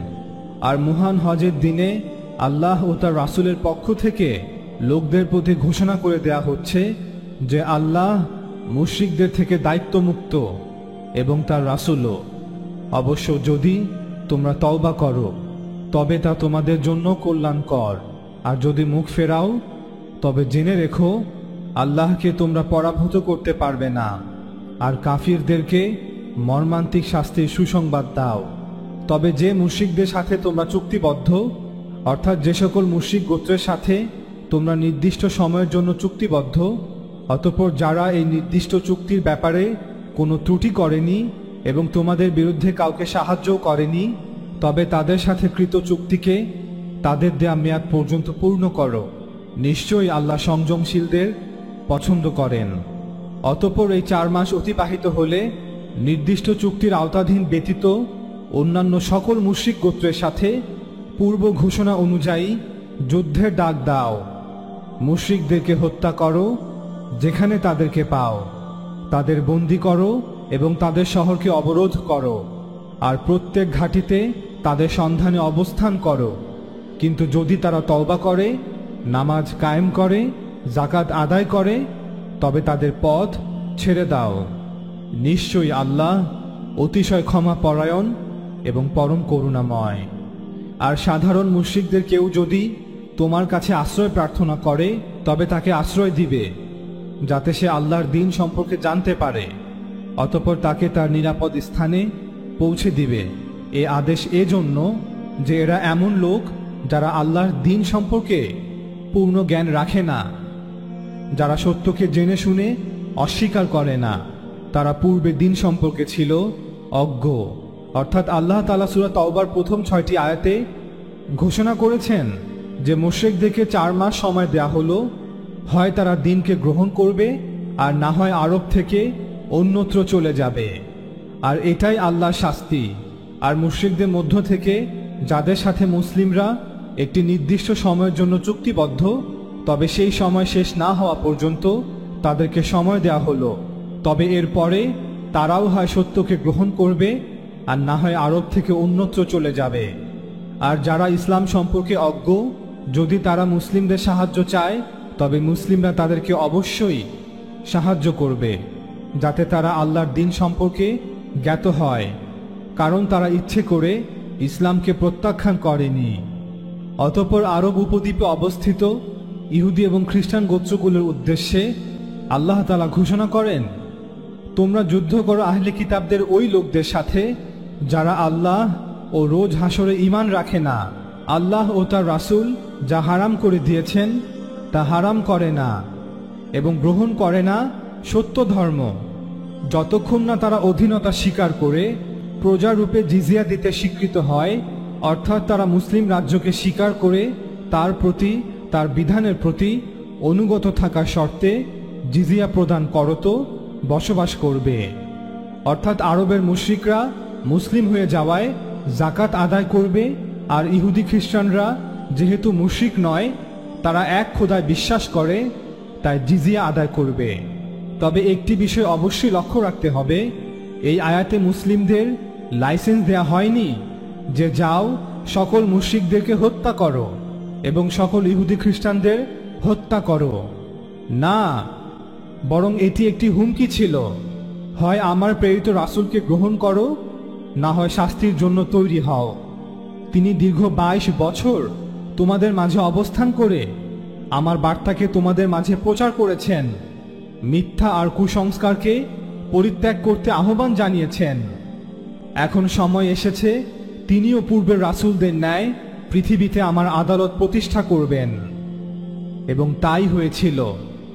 এই আয়াত অবতীর্ণ হওয়ার কয়েক মাসের মধ্যেই গোটা আরব থেকে মূর্তি পূজা চিরদিনের জন্য নিশ্চিহ্ন হয়ে গিয়েছিল। আরব ভূখণ্ডকে মূর্তি পূজার অভিশাপ থেকে পবিত্র করা হয়েছিল। এবং অবাক করা বিষয় ছিল, এই আয়াত অবতীর্ণ হওয়ার পর একজন ব্যক্তিকেও তার প্রাণ হারাতে হয়নি, একজন ব্যক্তিকেও হত্যা করা হয়নি। আরব উপদ্বীপের সবগুলো গোত্র ইচ্ছায় অথবা অনিচ্ছায় একে একে ইসলাম গ্রহণ করতে শুরু করে। সকল গোত্রের নেতারা আল্লাহ রসুল সাল্লাল্লাহু আলাইহি ওয়াসাল্লামের হাতে বায়াত গ্রহণ করে। আরব উপদ্বীপের প্রায় সবগুলো অঞ্চল, নাজদ, নাজরান, হিজাজ, ইয়েমান মুসলিম সাম্রাজ্যের নিয়ন্ত্রণে চলে আসে। যদি কোনো গোত্র আবার পূর্বের অবস্থায় ফিরে যায়, অর্থাৎ আল্লাহ রসুলের সাথে করা বায়াত ভঙ্গ করে এবং মূর্তি পূজায় ফিরে যায়, তবে তাদের উপরে এই বিশেষ আইন আবার কার্যকর করা হবে, যা রিসালাতের সাথে সম্পর্কিত। অর্থাৎ যদি কোনো আরব গোত্র হুমকির কারণে ভয়ে ইসলাম গ্রহণ করে এবং পরবর্তীতে ইসলাম ত্যাগ করে, তবে তারা রিসালাতের এই বিশেষ আইনের আওতায় আবার চলে আসবে এবং তাদেরকে শাস্তি প্রদান করা হবে। তবে মনে রাখতে হবে, এই আইন সকল স্থান এবং সকল সময়ের জন্য নয়। এই বিশেষ আইন কেবলমাত্র এবং শুধুমাত্র তখনই কার্যকর করা হবে যখন আল্লাহর পক্ষ থেকে কোনো নবীকে রাসূলের মর্যাদায় উন্নীত করে কোনো কওমের কাছে প্রেরণ করা হবে। এটি কোনো সাধারণ আইন নয়। কিন্তু দুঃখের বিষয়, কিছু কিছু মুসলিমরা এই আয়াতগুলোকে না বুঝে ভুল ব্যাখ্যা করে নিজেদেরকে এবং অন্যান্য মুসলিমদেরকে বিপদগামী করছে। আর অন্যদিকে নাস্তিক ইসলাম বিদ্বেষীরা ইসলামকে নিয়ে, কোরআনকে নিয়ে বিভিন্ন মিথ্যা অপবাদ প্রচার করছে। যেমন কিছু কিছু বিভ্রান্ত মুসলিমরা একটি হাদিস কোট করে থাকে, যা নাস্তিক এবং ইসলাম বিদ্বেষীদেরও বেশ পছন্দের একটি হাদিস, অর্থাৎ এই দুই দলেরই পছন্দের একটি হাদিস, যেখানে আল্লাহ রসুল সাল্লাল্লাহু আলাইহি ওয়াসাল্লাম বলেন, উমিরতু আন উকাতিলান নাস হাত্তা ইয়াশহাদু আন লা ইলাহা ইল্লাল্লাহ। আমাকে মানুষের বিরুদ্ধে লড়াই করার আদেশ দেয়া হয়েছে যতক্ষণ পর্যন্ত না তারা সাক্ষ্য দেয় যে আল্লাহ ব্যতীত কোনো ইলাহ নেই এবং আমি তার বার্তাবাহক। আরেকটি হাদিস আছে যা এই দুই দলের খুব পছন্দের, যেখানে আল্লাহ রসুল সাল্লাল্লাহু আলাইহি ওয়াসাল্লাম বলেন, আমাকে প্রেরণ করা হয়েছে যাতে এই বার্তা অন্যান্যদের উপর কর্তৃত্ব করে এবং আমি সেই পর্যন্ত লড়াই করে যাব। এই সবগুলো হাদিসই রিসালাতে সেই বিশেষ আইনের সাথে সম্পৃক্ত, যা রাসূলদের সাথে সরাসরি সম্পর্কযুক্ত। রাসূলদের অনুপস্থিতিতে এই আইন কার্যকর থাকে না। তাই কেউ মুশরিক হলেই তাকে হত্যা করা বৈধ নয়। এটি চরম ঘৃণিত একটি অপরাধ, আর এটা ইসলাম বিদ্বেষীদেরও বোঝা উচিত। আরেকটি হাদিস যা এই দুই দল প্রচার করে থাকে তা হলো আল্লাহ রসুল সাল্লাল্লাহু আলাইহি ওয়াসাল্লাম বলেন, যে তার দিনকে পরিবর্তন করে তাকে হত্যা করো। এই হাদিসটিও সেই রিসালাতের বিশেষ আইনের সাথে সরাসরিভাবে সম্পৃক্ত। যদি কোনো মুশরিক রসুল সাল্লাল্লাহু আলাইহি ওয়াসাল্লামের সময় দিন গ্রহণ করে থাকে এবং পরবর্তীতে তা পরিবর্তন করে, তবে তাকে সে শাস্তির আওতায় আনা হবে।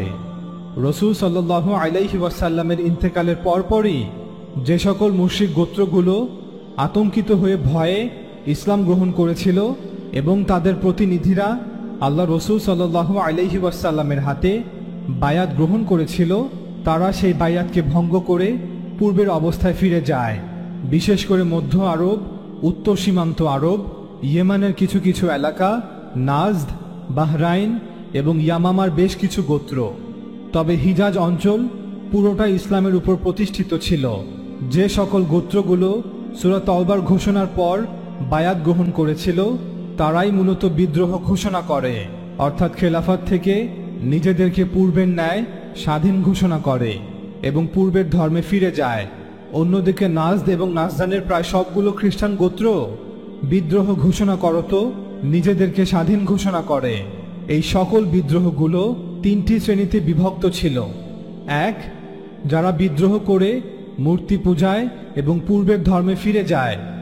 দুই, যারা নিজেদের জন্য নতুন নবী ঘোষণা করে, যদিও তারা নিজেদেরকে মুসলিম হিসেবে ঘোষণা করত।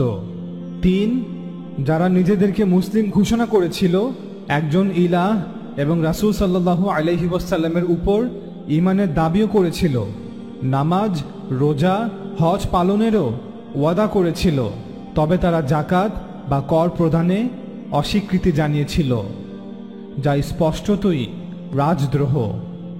মূলত এই সবগুলো শ্রেণী রিসালাতের সেই বিশেষ আইনের আওতাধীন ছিল। তাই হযরত আবু বকর রাদিয়াল্লাহু তাআলা আনহু খিলাফতের দায়িত্ব নেওয়ার পর সকলের বিরুদ্ধে যুদ্ধ ঘোষণা করেন, যতক্ষণ পর্যন্ত না তারা পরিপূর্ণভাবে আত্মসমর্পণ করে। এবং তাই হয়েছিল। মাত্র 1 বছরের মধ্যে তিনি সকল বিদ্রোহকে পরাজিত করতে সক্ষম হন। অতএব এখনকার সময় কেউ ইসলাম ত্যাগ করলে তার জন্য সেই শাস্তি কার্যকর করা হবে না, এবং এই মারাত্মক ভুলটি আমরা মুসলিমরা করছি। আল্লাহ রাসূল সাল্লাল্লাহু আলাইহি ওয়াসাল্লামের ইন্তেকালের পর যে গোত্রগুলো মুরতাদ হয়ে গিয়েছিল বা ইসলাম থেকে সরে গিয়েছিল, তাদের বিরুদ্ধে হযরত আবু বকর রাদিয়াল্লাহু তাআলা আনহু এবং মুসলিমরা যে যুদ্ধ ঘোষণা করেছিল তা মূলত রিসালাতের সেই বিধানকে অনুসরণ করে এবং রাজদ্রোহীদের শাস্তি প্রদান নিশ্চিত করতে। এর সাথে বর্তমান সময়ে কোনো ব্যক্তির ইসলাম ত্যাগ করার কোনো সম্পর্ক নেই। বর্তমান সময়ে কোনো মানুষ যার মুসলিম পরিবারে জন্ম, সে ইসলাম ত্যাগ করলে তার জন্য এই বিধান নয়। তবে যদি যথার্থ কোনো প্রমাণ ছাড়া ইসলাম, মুহাম্মদ সাল্লাল্লাহু আলাইহি ওয়াসাল্লাম এবং মহান আল্লাহ তাআলাকে নিয়ে কোনো বাজে মন্তব্য, অপবাদ, মিথ্যা রচনা করে, তবে তার শাস্তি নিশ্চিত করা সেই দেশের প্রশাসনের দায়িত্ব। বিশেষ করে যদি তা কোনো ইসলামিক প্রশাসন হয়, তবে তার শাস্তি অবশ্যই মৃত্যুদণ্ড নয়। কারণ আল্লাহ তাআলা পবিত্র কোরআনে সূরা মায়েদাতে স্পষ্টভাবে বলেন, কোনো ব্যক্তিকে তখনই দণ্ড হিসেবে মৃত্যুদণ্ড দেয়া যাবে যদি সে জমিনে ফাসাদ সৃষ্টি করে, যেমন অন্যায়ভাবে কাউকে হত্যা করা, ডাকাতি এবং ধর্ষণ। সূরা মায়েদা আয়াত 33। আল্লাহ তাআলা কখনোই কোনো মানুষকে অন্য মানুষ হত্যা করার অনুমতি দেয়নি, এমনকি আল্লাহর নাম ব্যতীত প্রয়োজন ছাড়া কোনো প্রাণীকেও হত্যা করা নিষিদ্ধ। মহান আল্লাহর কাছে মানুষ হত্যা করা একটি জঘন্য অপরাধ। শিরক এবং কুফরির পরে সবচেয়ে জঘন্য অপরাধ হচ্ছে কোনো মানুষকে অন্যায়ভাবে হত্যা করা, যার শাস্তি অনন্তকালের জাহান্নাম। আল্লাহ রাসূল সাল্লাল্লাহু আলাইহি ওয়াসাল্লাম কোনো মানুষকে শুধুমাত্র অমুসলিম হওয়ার কারণে হত্যা করেননি, বরং রিসালাতের বিধানকে আল্লাহ প্রদত্ত আইন, যা রাসূলদের সময় বিশেষভাবে কার্যকর করা হয়, তার বাস্তবায়ন করেছেন। এত কিছুর পরও তিনি সাল্লাল্লাহু আলাইহি ওয়াসাল্লাম যুদ্ধ ব্যতীত কাউকে হত্যা করেননি। এমনকি মদিনায় যে সকল মুনাফিক ছিল, তিনি তাদের সম্পর্কে ভালোভাবে জ্ঞাত থাকা সত্ত্বেও তাদের গায়ে কখনো একটি আঘাতও করেননি। মক্কা বিজয়ের পর তিনি কারো উপর প্রতিশোধ নেননি। এমনকি সূরা তাওবার এই আয়াতগুলো অবতীর্ণ হওয়ার পরও কোনো মুশরিক, ইহুদি বা খ্রিস্টানকে তিনি হত্যা করেননি। এমনকি মুসাইলামা কাযযাব তার সাল্লাল্লাহু আলাইহি ওয়াসাল্লামের সামনে মদিনাতে নিজেকে নবী দাবি করলেও তিনি তার গায়ে একটি আঘাতও করেননি। এটা আমরা মুসলিম পণ্ডিতদের একটি বড় ব্যর্থতা। আমাদের লজ্জা যে আমরা তিনি সাল্লাল্লাহু আলাইহি ওয়াসাল্লামকে এবং আমাদের ধর্মকে সঠিকভাবে উপস্থাপন করতে পারিনি। অন্যদিকে ইসলাম বিরোধী পৃথিবীর বিভিন্ন রাজনৈতিক শক্তি, সামাজিক শক্তিগুলো ইসলামকে ভুলভাবে উপস্থাপন করছে আর না বুঝে তাদেরকে সাহায্য করছে। আমাদেরই কিছু মুসলিম ভাইরা ইসলামকে প্রতিষ্ঠা করতে গিয়ে ইসলাম থেকেই মানুষকে দূরে সরিয়ে দিচ্ছে। ঠিক যেমনিভাবে একদল মূর্খ মালি বাগান থেকে মৌমাছিদেরকে বিতাড়িত করছে। সকল নাস্তিক এবং ইসলাম বিদ্বেষীদের মধ্যে একটি কমন প্রশ্ন হচ্ছে, কেন মুহাম্মদ সাল্লাল্লাহু আলাইহি ওয়াসাল্লাম আরবদেরকে জোর করে বাধ্য করেছে ইসলাম ধর্ম গ্রহণ করতে? কেন মুহাম্মদ সাল্লাল্লাহু আলাইহি ওয়াসাল্লাম তাদেরকে যুদ্ধের ভয় দেখিয়ে ধর্মান্তরিত করেছে? অর্থাৎ তারা বলতে চায় তিনি সাল্লাল্লাহু আলাইহি ওয়াসাল্লাম একজন ওয়ারলর্ড, নিষ্ঠুর, এক নায়ক এবং অসহিষ্ণু ব্যক্তি ছিলেন। যখন আল্লাহ তাআলা কোনো নবীকে রাসূলের মর্যাদায় উন্নীত করে কোনো জাতির কাছে প্রেরণ করেন এবং সেই রাসূল একটি নির্দিষ্ট সময় পর্যন্ত তাদের মধ্যে অবস্থান করে তাদেরকে সত্যের পথে আহ্বান করতে থাকেন, সত্যকে তার জাতির কাছে উপস্থাপন করতে থাকেন, অর্থাৎ একজন রাসূল যখন তার দায়িত্বকে, তার মিশনকে সম্পূর্ণ করেন এবং সৃষ্টিকর্তার বার্তাকে তার কওমের কাছে স্পষ্টভাবে এবং বিশ্বাসযোগ্যভাবে উপস্থাপন করেন, কিন্তু তা সত্ত্বেও যখন কিছু লোক বা কোনো জাতি অহংকারবশত জেদ ধরে থাকে যে তারা এই বার্তাকে গ্রহণ করবে না, তারা তাদের বিশ্বাস এবং যা তারা করছে তা থেকে ফেরত আসবে না, বরং তারা অন্যায়ভাবে আল্লাহর সেই বার্তাবাহকের রাসূলের বিরোধিতা করতে থাকে, তখন আল্লাহর পক্ষ থেকে তাদের জন্য এক বিশেষ বিধান অবতীর্ণ হয়, যেটাকে আল্লাহর সুন্নত বলা হয়। তবে সেই বিধান নিয়ে আলোচনা করার আগে আমরা একজন নবী এবং রাসূলের মধ্যে পার্থক্যটি জেনে নেই। আল্লাহর একজন বার্তাবাহক, যিনি আল্লাহর পক্ষ হতে ধর্ম বা বার্তা নিয়ে আসেন, তাকে নবী বলা হয়, অর্থাৎ যাকে নবুয়ত প্রদান করা হয়। নবুয়ত হচ্ছে যখন একজন ব্যক্তি ঐশ্বরিক ওহী পাওয়ার পর তার কওমকে, তার সম্বোধনকারীদেরকে সত্য শিক্ষা দেয় এবং পরকালের ভালো পরিণতির সুসংবাদ দেয় যারা সত্যকে গ্রহণ করে, এবং সতর্ক করে তাদের মধ্যে যারা সত্যকে প্রত্যাখ্যান করে যে তাদের জন্য খারাপ পরিণতি অপেক্ষা করছে। কোরআনের পরিভাষায় এই সুসংবাদ প্রদানকে বাশারা এবং সতর্ক বার্তাকে বলা হয় ইনজার। কানান নাসু উম্মাতান ওয়াহিদা ফাবাআসাল্লাহু আন-নাবিয়্যিন ওয়া মুবাশশিরিন ওয়া মুনযিরিন। মানব জাতি একসময় একটি সম্প্রদায় ছিল। যখন তাদের মধ্যে মতপার্থক্য তৈরি হয়, অতঃপর আল্লাহ তার বার্তাবাহকদেরকে প্রেরণ করলেন, যারা ছিল সুসংবাদদাতা ও সতর্ককারী। সূরা বাকারা আয়াত 213। রাসূল অর্থ হল একজন নবীকে তার সম্প্রদায়ের নিকট প্রেরণ করা হয় বা তার উপর এমন দায়িত্ব অর্পণ করা হয় যে তিনি ঐশ্বরিক অনুমোদনের মাধ্যমে তার সম্প্রদায়ের ভাগ্য নির্ধারণ করেন, যাতে তার সম্প্রদায় যদি তাকে প্রত্যাখ্যান করে তবে সেই রাসূল তাদের উপর সত্যের সার্বভৌমত্বকে কার্যকরীভাবে এবং বাস্তব রূপে প্রয়োগ করেন, এই পৃথিবীতে তাদের উপর আল্লাহর বিচারকে বাস্তবায়নের মাধ্যমে। ওয়ালিকুল্লি উম্মাতিন রাসূল ফাইযা জাআ রাসূলুহুম কুদিয়া বাইনাহুম বিল কিসত ওয়া হুম লা ইউজলামুন। প্রত্যেক সম্প্রদায়ের জন্য একজন রাসূল রয়েছে, অতঃপর যখন তাদের রাসূল তাদের নিকট উপস্থিত হয় তখন তাদের ভাগ্য নির্ধারিত হয় ন্যায় বিচারের সহিত এবং তাদের প্রতি কোনো জুলুম করা হয় না। সূরা ইউনুস আয়াত 47। আল্লাহ তাআলা সূরা মুজাদিলাতে বলেন, ইন্নাল্লাযীনা ইউহাদ্দুনাল্লাহ ওয়া রাসূলাহু উলাইকা ফিল আযাল্লিন। নিশ্চয়ই যারা আল্লাহ ও তার রাসূলের বিরুদ্ধাচরণ করে তারা লাঞ্ছিত হবে। আল্লাহ তাআলা নির্ধারণ করে দিয়েছেন, আমি আমার রাসূলগণই বিজয়ী হব। অবশ্যই আল্লাহ শক্তিধর এবং পরাক্রমশালী।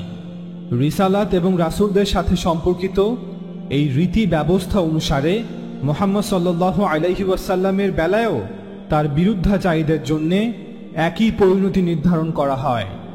আল্লাহ তাআলা পবিত্র কোরআনে বলেন, হুয়াল্লাযী আরসালা রাসূলাহু বিল হুদা ওয়া দীনিল হক লিইয়ুযহিরাহু আলা দ্বীনি কুল্লিহি ওয়ালাউ কারিহাল মুশরিকুন।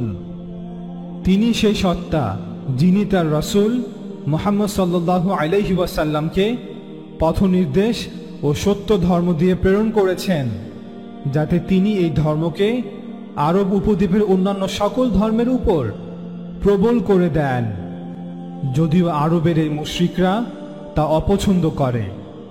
রিসালাত সম্পর্কে এই প্রতিষ্ঠিত অনুশীলনটি যেভাবে প্রকাশ পায় তা হলো আল্লাহ তাআলা তার রাসূলদেরকে নির্বাচন করেন যাতে প্রকৃত বিচার দিবসের পূর্বে তাদের মাধ্যমে এই দুনিয়াতেই পুরস্কার ও শাস্তির ব্যবস্থা করা যায়।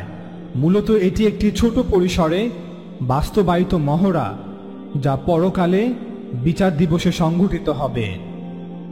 রাসূলরা তাদের কওমের সামনে প্রকাশ্যে ঘোষণা করেন, যদি তারা সত্যকে গ্রহণ করে এবং ঈশ্বরের প্রতি অনুগত কৃতজ্ঞ থাকার অঙ্গীকার করে, তবে তারা পরকালের পাশাপাশি এই দুনিয়াতেই পুরস্কৃত হবে। আর যদি অহংকার বশত মিথ্যাকেই আঁকড়ে ধরে থাকে, যার পক্ষে কোনো দলিল তাদের কাছে নেই, তবে তাদেরকে পরকালে তো বটেই, এই দুনিয়াতেই শাস্তি প্রদান করা হবে। ফলাফল এই যে এই দুনিয়াতে রাসূলদের অস্তিত্বই আল্লাহ তাআলার পক্ষ হতে একটি প্রকাশ্য স্পষ্ট নিদর্শন দলিল হয়ে যায়, যেন আল্লাহ তাআলা নিজেই তার বার্তাবাহকদের সাথে তাদেরকে সঙ্গ দিয়ে তার সিদ্ধান্ত জানাচ্ছে। এভাবে আল্লাহ তাআলা তার রাসূলদেরকে সব সময় বিজয় এবং আধিপত্য দান করেন, এবং যারা তাদের উপস্থাপিত বার্তাকে প্রত্যাখ্যান করে তাদেরকে কঠিন শাস্তি দেন বিচার দিবসের ন্যায়। আল্লাহ তাআলা মুহাম্মদ সাল্লাল্লাহু আলাইহি ওয়াসাল্লাম সম্পর্কে কুরাইশদেরকে উদ্দেশ্য করে বলেন, ইন্না আরসালনা ইলাইকুম রাসূলান শাহিদান আলাইকুম কামা আরসালনা ইলা ফিরআউনা রাসূলা। হে ইসমাইল পরিবার, মক্কার কুরাইশরা, আমি তোমাদের কাছে একজন রাসূলকে তোমাদের জন্য সাক্ষী করে প্রেরণ করেছি, যেমন প্রেরণ করেছিলাম ফেরাউনের নিকট একজন রাসূল। সূরা মুজাম্মিল আয়াত 15। অর্থাৎ সাবধান, আমার এই রাসূলকে অস্বীকার করলে তোমাদেরও ফেরাউনের মতোই শাস্তি ভোগ করতে হবে, আখিরাতে এবং দুনিয়াতেও। কোরআনের প্রত্যেক শিক্ষার্থী মুহাম্মদ সাল্লাল্লাহু আলাইহি ওয়াসাল্লামের আরবে আধিপত্য, মক্কা বিজয় এবং দলে দলে লোকদের ইসলাম গ্রহণ সম্পর্কে মহানবীর ভবিষ্যৎবাণীর ব্যাপারে অবগত রয়েছে। একজন বিজ্ঞানী যেভাবে ল্যাবরেটরিতে টেস্টের মাধ্যমে তার থিওরিকে প্রমাণ করে, ঠিক একইভাবে সৃষ্টিকর্তা তার বার্তাবাহকের সত্যতাকে প্রমাণ করার জন্য ভবিষ্যতে হওয়ার কিছু বিষয়ের জ্ঞান তার বার্তাবাহককে দিয়ে থাকেন। মুহাম্মদ ইবনে আব্দুল্লাহ একজন এতিম, যাকে কেউ জিজ্ঞাসা করার নেই, যার কেউ সাহায্য করার নেই, যার কোনো সৈন্যবাহিনী নেই, একজন একা ব্যক্তি ঘোষণা করলেন, যারা আমার বার্তাবাহক হওয়ার সত্যতার বিষয়ে নিশ্চিত হওয়ার পরেও অহংকার বশত এবং পূর্বপুরুষদের ধর্মের দোহাই দিয়ে সত্যকে গ্রহণ করবে না, মহান সৃষ্টিকর্তার পাশাপাশি এই সকল মূর্তির পূজাকে পরিহার করবে না, তাদের উপরও ঠিক একইভাবে মহান আল্লাহর আযাব অবতীর্ণ হবে, যেমন অন্য রাসূলদের বেলায়ও হয়েছে। আমি মুহাম্মদ ইবনে আব্দুল্লাহ, মুহাম্মদুর রাসূলুল্লাহ এই আরবের ভূমিতে ঘোষণা করছি, আমি নিজ হাতে তোমাদের ফায়সালা করে যাব। কোরআনে বারবার এই ঘোষণা করা হয়েছে, যদি সত্যকে অহংকার বশত অস্বীকার করো তবে কাউকে ছাড় দেয়া হবে না। এবার দেখুন কি ঘটেছে আজ থেকে 1400 বছর পূর্বে।